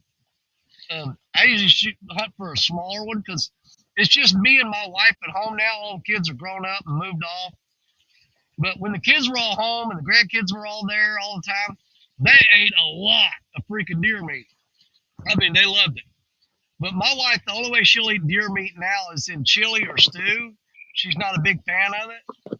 And for me to kill a big deer doesn't make any sense because it's way more than we need. And I'm not going to shoot a big deer just because it's got huge antlers and it's a big giant. Because I'm going to promise you, as bad as it sounds, if I did that, a lot of that deer next year would get thrown away because it's freezer burnt and wasted. And I'm not doing that. I'll go out and shoot a small or medium-sized doe. That'll do us just fine. Yeah, I'd love to go hunt the big bucks and get that big rack on the wall. Yeah, I'd love to do that. But me wanting that and me needing that are 100% 2 different things. Right. So I don't do that. I go out and shoot a smaller doe, which the does taste better anyway to me. Oh, Way better 100%. Way better eating. You ain't got all that testosterone in them. And as much as I'd love to target big bucks and go after them, it's just not the right thing to do because I don't need that much meat from that deer because it's basically just me eating it mostly, and I can't eat a whole deer by myself. See, I'm in the kind of the same boat. My wife's not going to eat that much deer chili and deer stew. She's just not going to do it. Dude, my wife wouldn't eat that stuff if we were starving. But out here we got mule deer, no whitetailers or nothing, so they're a little more gamey. But the funny story is my daughter, my youngest, her mom said, "Oh, I hate deer meat." So I hate deer meat. And I said, "Well, it's not. It's venison." Yeah. I said, "It's venison." And she tried it and loved it. And for years, they'd say deer meat, and she goes, "Oh, I hate that." But she'd eat venison. And then she goes, finally she found out, oh, she was pissed. And then she's like, what else have you fed me? I'm like, oh, rabbits. What? Yeah. Pheasants, all sorts of stuff. And she don't trust me no more now on food. Oh, I love rabbit and squirrel, especially squirrel, man. I love squirrel. That's good meat. Haven't had that in years. I'll go so far. I mean, I'll take a squirrel and just put salt and pepper in water and boil it till it's falling off the bone and eat it like that. But most of the time I'll put it in dumplings. I prefer the gray squirrels if I'm going to fry them up because they're a lot more tender and smaller. But, man, I'll boil a squirrel and eat it. It don't bother me a bit. cooking gumbo. Oh yeah. What I'm hoping my wife is making today.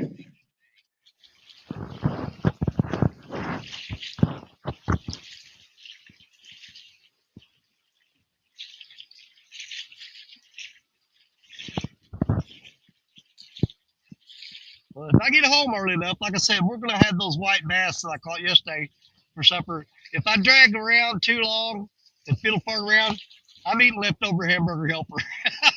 Because my wife's got this thing. The kitchen closes at this time. If you come in this time of night and too late, the kitchen's closed. You need to get in the refrigerator and find you something to eat because the kitchen is closed. Sounds like my house. Yep. You know, and people say, well, what kind of wife is that? I said, a smart one. Because here's the thing. Whoa, man, that fish jumped clean out the water. Here's the thing. She tells you what time to be home if you want her to cook a meal. If you don't get a cooked meal, that is 100% your fault because you didn't show up at the time she told you to show up. And Exactly. you know, my wife is she is one of the best at managing our household, and she takes care of all the stuff that I really don't want to do. You know, and she does it happily, no complaints.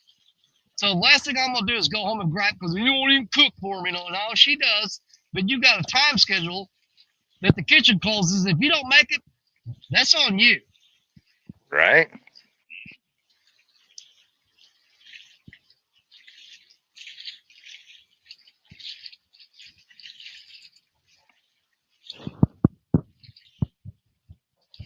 You know, there's a little log sticking out of the water down there. And I guess that Asian carp was swimming along real fast, and he bumped into that log. It scared the crap out of him. Man, he launched up in the air and jumped out of the water.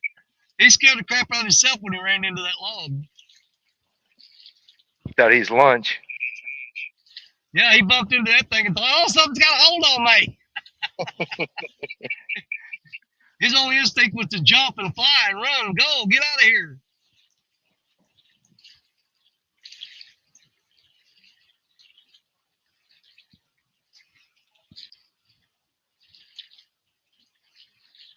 I got rod. It just dropped a bunch of slack. Now it's starting to pull tight again. What were you saying? I don't think I'm gonna fish this spot next week. Yeah. Is that a different spot than you've been fishing? Yeah. I haven't fished 'cause this you've been spot at all. Oh well, lesson learned. Because that's my thing. If you were doing as good as you were at that other spot, don't leave. Oh no, what happened is they've shut all the water down to it. So the last 3 times I've gone, it's just gotten worse and worse and worse. So I was like, it's done. I got to find something else. Until they open back up the gates. Yeah. Mr. Comment from Michael. Michael said, my wife won't touch deer meat. Me, I love backstrap. I do too. Mm-hmm. Let's talk about backstrap. Now, one of my pet peeves. The first time I had my wife cook backstrap for me, she salt and peppered it, rolled it in flour, and fried it. I do not want flour on my backstrap. I put a cast iron skillet. I put real butter, not margarine, real butter in a skillet. I'll salt and pepper that meat, and I will cook it in that butter without any breading. That's how I eat my backstrap. If you put breading on it, I'll still eat it, but I do not want breading on my backstrap. I want it salt, pepper, butter, boom, in a cast iron skillet, medium rare, it's done. Mm-hmm. Throw some Creole seasoning on it. Absolutely. You can throw all the seasoning you want on it, but don't throw no flour on it. Right. I ain't here to eat bread. And Mike will also tell you, Steve, cook some deer meat in milk or soak deer meat in milk overnight. It takes the gamey taste out. Oh yeah, I don't mind it. Like I said, I shoot mostly does, so I don't have to worry about it. But my wife, she'll tell you, "Oh, it's so gamey, it's so nasty." It really ain't. It's all in her head. And I grew up in the country eating rabbit, squirrel, deer, all that stuff like that. So I've never really, thought about gamey taste because we grew up eating it. So what's gamey to other people, I'm like, I don't get it. I don't taste it because we grew up eating that stuff. Same.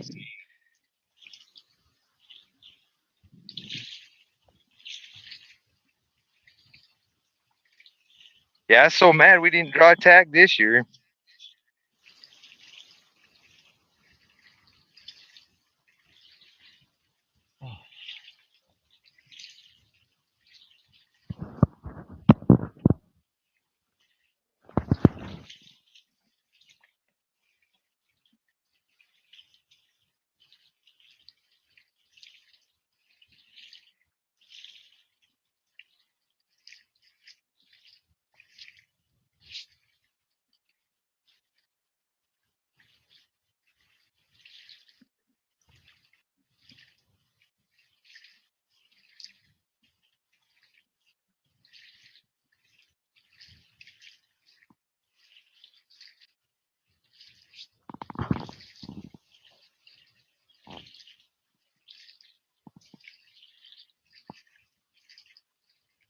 I'm keeping an eye on that one rod. There's something pecking at it.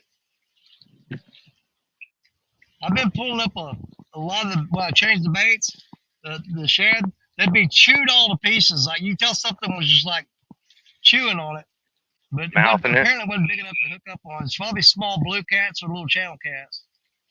But I just started paying more attention to watching, and I can see the rod tapping. Just gentle little bitty taps, and that's probably those smaller fish down there chewing on that. But if I've got that many little fish in here, that means those big ones have moved out of this hole. They're not in there. Oh no, because they wouldn't be hanging out if they were. No, not that many of them. You might pick up a few here and there around a big fish, but you won't have them in concentrated numbers around a big fish, in my opinion. I'd have to say that's 100% true. Yeah, because generally, if I'm catching a whole bunch of little 2 pound and less fish, if I'm just catching a bunch of them back to back to back, they're in there feeding. They're not worried about anything eating them, and they're piled in there. And if you're wanting a bigger fish, generally you got to get away from that spot. But me, if I'm catching fish, I don't care how big they are. If I'm getting high numbers, I'm going to stick it out and catch all of them I can. Exactly. You'll be like, man, I don't want to catch all these little ones. I'm going to go try to hunt for a big one. No, I'm standing there. If the little ones are biting, I'm catching them. Because you may move to another spot and catch nothing. Like I've always said, man, I'm fishing for whatever's hitting my line. Yep.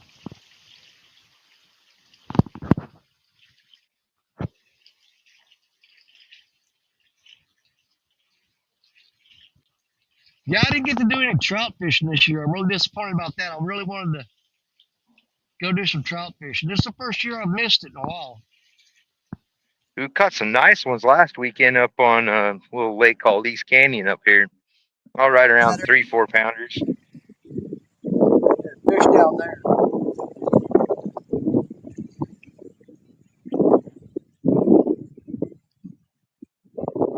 Let's see, Michael, Danny, hunter stew, deer roast, squirrel, rabbit, quail, with potatoes, carrots, onions, cooked all day. That sounds yummy. I think my hearing aid might have just completely died. Say something, see if I can still hear you. What's going on, buddy? I can hear it it's change gone. a little bit. I can't hear anything.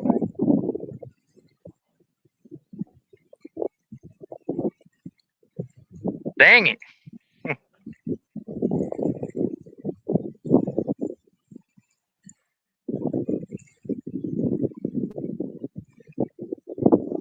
I don't know if he's talking or not. I can't hear a thing. Hear me at all? Nothing? Oh, yeah, it's shut down. I can't even change the volume on my hearing aid. So I don't know if you can hear me or not, but I can't hear a word you're saying. I can hear you. I'm 100% deaf right now. But we can hear you. All right, then. I can see your hands moving. Well, we've got 27 more minutes, man. We'll write See it if we out can with catch no some. hearing on my part, and we'll see what we can do. Well, hopefully we catch something, huh?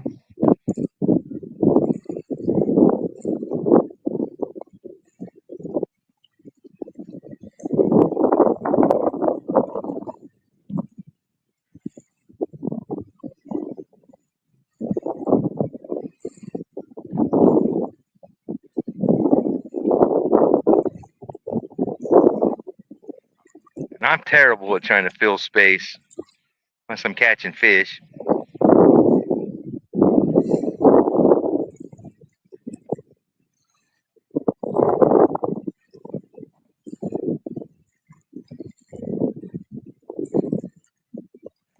I'm gonna try to disconnect this hearing aid from my Bluetooth, and I may be able to hear at least something you're saying.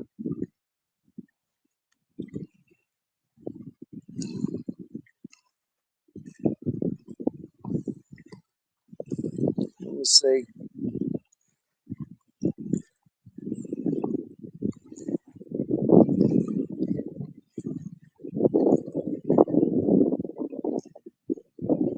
I know y'all can still hear me. I can't hear anything. 100%. I'm completely deaf right now. Oh, that sucks.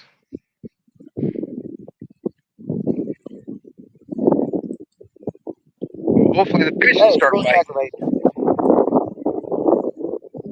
Oh, I can only imagine.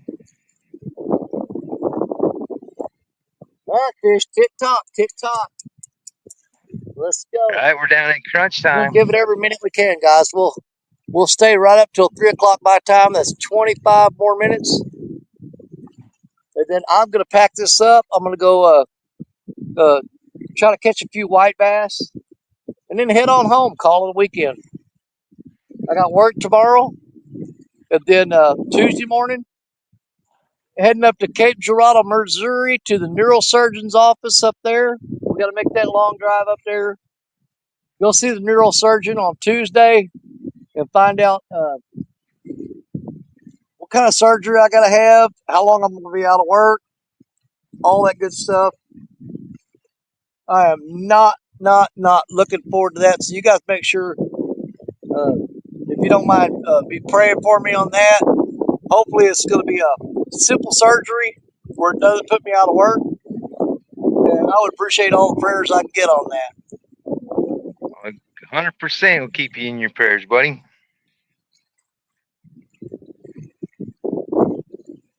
That's a scary situation.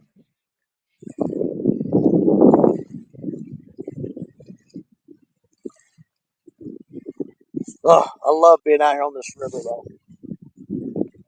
Dude, anytime you're fishing is just amazing. It's like an addiction. No other.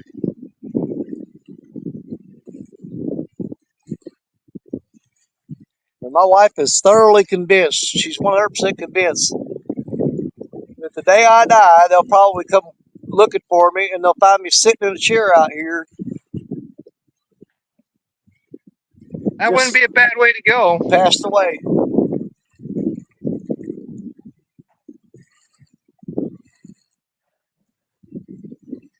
I mean, And to heck, be honest I with you, would hope I to would go like rather, that. I'd rather when my time comes for it to for me to just maybe doze off out here on the riverbank and not wake up. Versus, and people say, wouldn't you want to be around your family? And be around? My wife would just freak out if something happened to me with her right there at it. I think it'd be easier on her for something like that to happen to me, and then they'll come tell her, "Hey, we found Danny on the bank. He was sitting in his chair. He fell asleep and didn't wake up. He died peacefully in his sleep with fishing rods in the water." That would probably be as devastating as it would be for her. Not sounding, you know, like I'm a big deal, but as devastating it would be for her, that would be easier for her to take for me to have a heart attack or something right in front of her. That would just be Oh, for sure. traumatic to her to no end. It'd be easier on her for them to, whoo, get it, buddy, get it. That cotton picking carp jumped out of the water 4 times. Ah, He was skipping across the water like a rock. And you gotta understand, it would be easier for them to come and knock on the door and say, he died peacefully in his sleep, sitting in a chair on the riverbank watching his fishing rod, than for me to just freaking grab my chest and fall on the floor right in front of her. That would just freak her out. oh, she'd have nightmares forever. And I wouldn't want to do that to her. I feel you. Dude, these fish are not cooperating. I don't know if you guys can see this far, but there's like the most littlest, dinkiest boat I've ever seen You'll getting ready type to launch Steve's in. responses. Okay. I can't hear him at all. I'm 100% deaf right now. I can read, I can't hear. And I'm on my phone, I can't read chat, so. He said that sucks. Prayers, Danny. It's all good news. Thank you, Michael. I appreciate it. Donald Long. Much prayers for you, Danny, and the family. Thank you, sir. Thank you very much. Not a bad way to go. I'm telling you, Shirley T, we all be praying for you, Danny. Shirley, thank you, sis. I appreciate it. That is the littlest boat I've I'm going to ever seen struggle in through my these entire last few minutes with me not being able to hear. We'll make it. We got 20 more minutes, guys. 20 more minutes, and then we're going to tell everybody bye and pack it up and get on out of here. Sounds like a plan to me, buddy.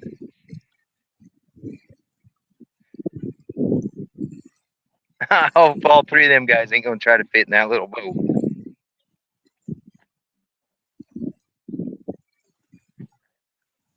Looks like they bought it off Temu or something.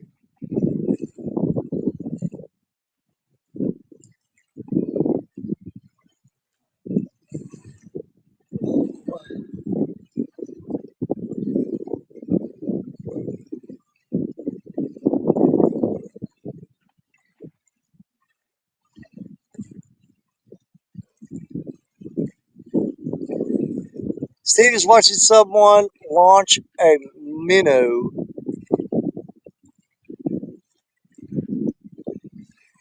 A minnow. They're launching a minnow. I'd call that the SS Sketchy.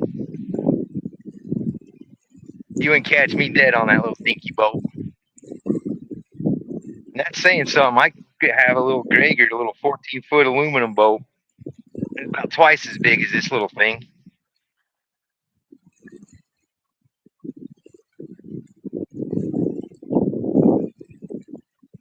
One good thing about this spot today, it's not going to be a whole lot of work packing the gear up to the truck. It's only like it's right there behind me. That won't be too hard. I got to climb over them logs right there. Get up there. So packing up won't be hard. It'll be fairly easy getting it out of here. Trying to see that screen if I got them rods in focus or not. Where they at? I can't even see those cotton picking rods. I think they're right there.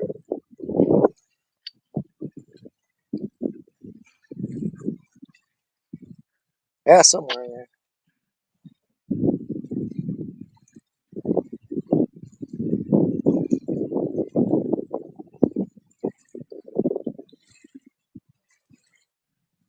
Sun's getting over toward that eastern sky too, so it's really blinding me looking toward the camera.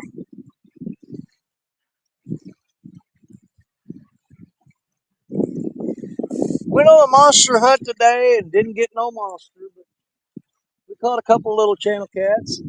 We got to hang out with some really good friends. That Watch was a partner great get time. on a little fish there. Of course, Steve, he got a little carpet off the bat. He started the show off right. He had a fish on the board. Yeah, it's I know we've trying. had a whole lot worse days than that, so I'm going to Yeah. chalk this one up in the books as a win-win. Well, it was great because got to fish with some new guys that I haven't fished with before. That was pretty awesome. It's always a win when you guys are in here with me, so it's a good thing. Yeah, the fish is just extra.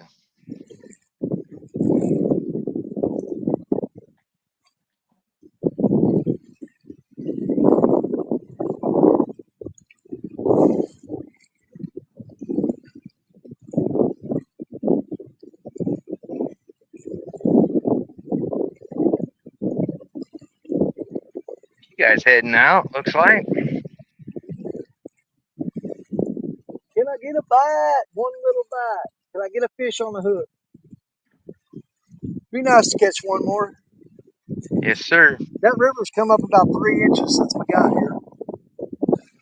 It's a really slow rise today. I haven't checked the app to see when it's going to crest and when it's going to start dropping again. I have no doubt it's going to go back down. It seems like that's the new normal, is this river to just be really low. And I am hating it.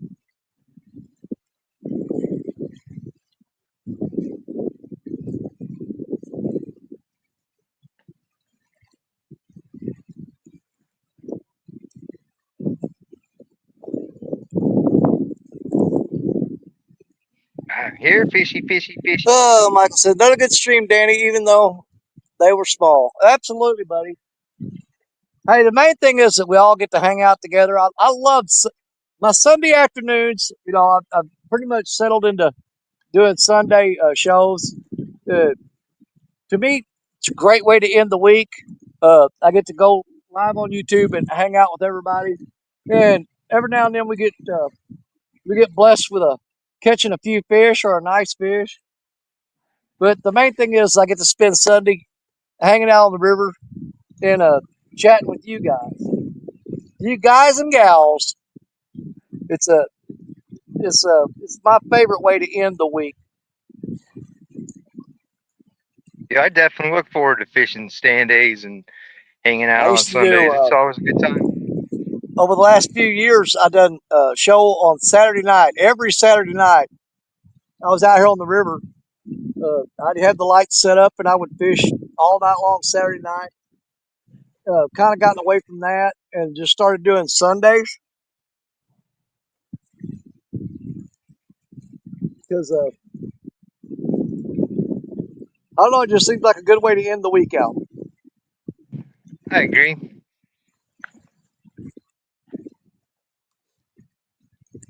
I stay for a little R&R.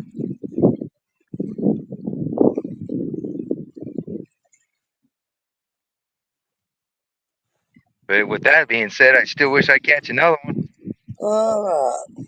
My weather sucks here. Better to watch than sit and be ticked off. I get it, buddy. I do. 14 more minutes, guys.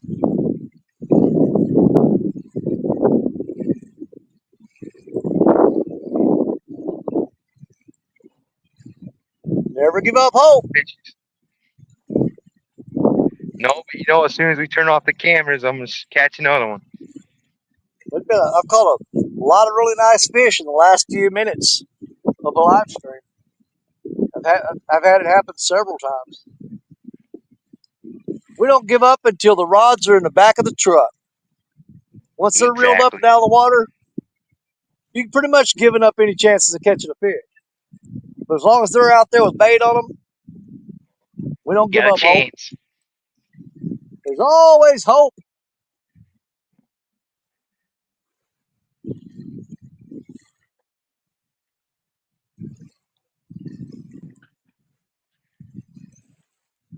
As long as we got a chance.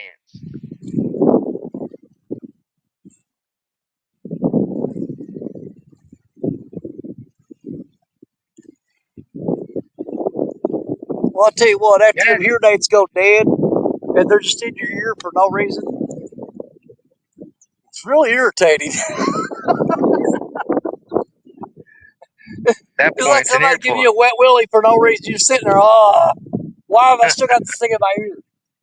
But it's so small, I don't want to take it out down here. I'll lose it. Gotta wait till I get home and take it out, or I'll drop it on the ground and oh God. That'd be a whole nother ordeal there. You'd definitely be in trouble. Then you couldn't hear Operator, nothing either. could you help me place this call? The number on the match. Oh, I miss it. I see the Oh, number from the fishes. matchbook is old and faded. She's living in LA with my best old ex-friend Ray. The guy she said she knew well and sometimes hated. Well, isn't that the way they say it goes? Well, let's forget all that and give me the number if you can find it, so I can call just to tell her I'm fine and to show I've overcome the blows. I've learned to take it well. I only wish my words could just convince myself that it just wasn't real. But that's not the way that it feels. Operator, could you help me place this call? I can't read the number that you just gave me. There's something in my eye. You know it happens every time. I think about the love that I thought would save me. Well, isn't that the way they say it goes? Well, let's forget all that and give me the number if you can find it, so I can call just to tell her I'm fine and to show I've overcome the blows. I've learned to take Yeah, it pretty well. good. I only wish my words could just convince myself that it just wasn't real. But that's not the way that it feels. Oh no, no, no. That's not the way that it feels. Operator, well, let's forget about this call. No one there I really wanted to talk to. I thank you for your time. That you've been so much more than kind. You can keep the dime. Isn't that the way they say it goes? Well, let's forget all that and give me the number if you can find it, so I can call just to tell her I'm fine and to show I've overcome the blows. I've learned to take it well. I only wish my words could just convince myself that it just wasn't real. But that's not the way that it feels. Let's go, fish. I'm ready to go home. I'm ready to go home. We're going to make one more stop and then we're going to head to the house. The hizzy. We got Billy, to wrap it up. What we got can you left, catch yo? somebody? Oh, God. We got 9 more minutes, guys. Yes, we lost Jim Croce way too soon. Him and Keith Whitley. Oh, yeah.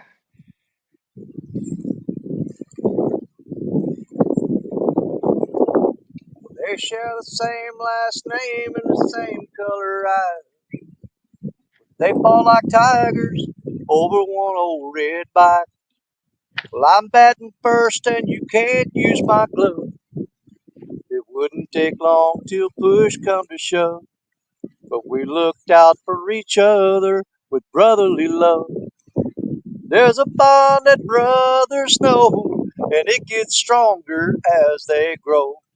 The time, love, the time, and miles can't come between. We disagree, but in the end, there will never be two closer friends. And brotherly love is something we all need. Yes, it is. Yes, it is. Love thy Facts. brother. Oh, thank you, Michael. Thank you. Oh, my gosh. I hate for this day to end. But if we don't end today, we can't start tomorrow. True And story. you never know what tomorrow will hold. Better days, brighter futures, greater things, bigger fish, meeting more people, newer people, making new friends. That's what tomorrow means to me.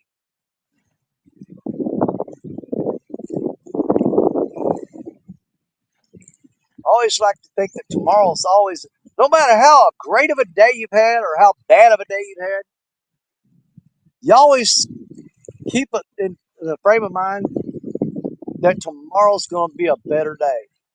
Sometimes Always. it isn't. Sometimes it is. But if you'll go to bed thinking, I can't wait to see what tomorrow brings, you'll have a pretty good life. True It's worked story. out for me so far. Every day is an Same. adventure. Tomorrow we start a whole new adventure, another day. And we don't have no idea what we're going to run into, what we're going to see, who we're going to meet, what's going to happen. It's exciting. For sure. Oh, Lord have mercy. New hope. I wish more people had that perspective of life. Yeah, sometimes uh, we know something bad's going to happen ahead of time. You know, somebody will tell us, oh, God, tomorrow, blah, blah, blah, blah, blah. But you got to go to bed thinking, maybe something's going to happen to change that bad thing that you heard about. Sometimes it's inevitable. Inevitable. Do you know what I mean? Oh yeah. There's some things in life you just can't change. You can always But a have hope. positive attitude and a positive outlook keep you from living a depressing life. Like another day is coming where I'm gonna come out here, set up this camera. I'm gonna throw out a rod. We're gonna reel in a whole bunch of fish, or we're gonna reel in a big giant that everybody's gonna be like, "Oh my God, yes, yes, it's gonna happen." I have no doubt in my mind. I look for it to happen every time we come over here. But if it doesn't, you still got tomorrow. You still got And you give it a tomorrow. shot.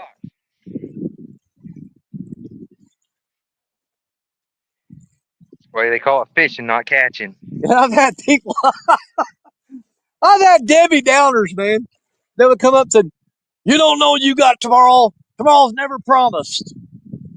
You're right. It's not. That's why you live happy right now. Tomorrow isn't promised.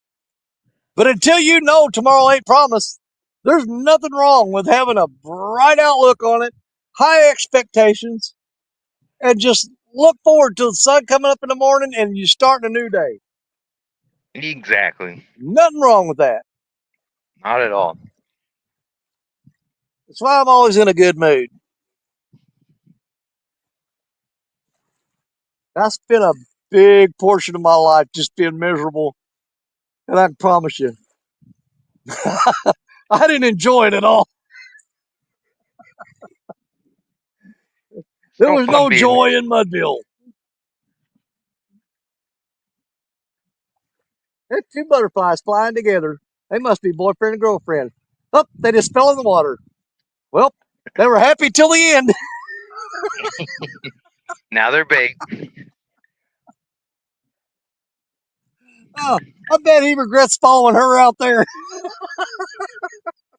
Guarantee it. Yeah, you little butterfly, you let your hormones get you in a bad situation. Now you're floating on top of the water waiting on the fish to eat you. Chasing a girl. He didn't care. Look, He it's was an happy chasing her education until show. they hit the water. It's like, what the crap? The butterflies just went out there and just plop right in the water. Oh, God. You got to find humor in everything around you. I'm telling you. It's not that hard. Not at all. Hold on.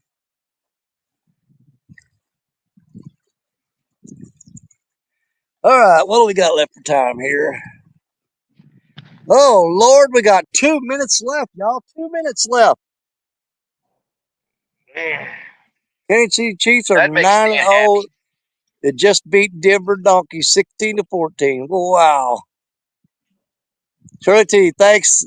Thanks, Danny. It's been fun. Love you. Love you too, sis, if you're not gone already. Shirley T, you are one of my favorites, I tell you. I've got a lot of favorites. I do. People say, I thought I was your favorite. I said, well, you are. And they go, well, what about me? I said, you are. My friends are one of my favorite things in life. Absolutely 100%. All right, Steve, I don't know if you can hear me or not because I can't hear I can you. hear you, bro. If you can hear me, Steph, there you go. Um, I'm going to give you this minute right now. You go ahead. They can hear you.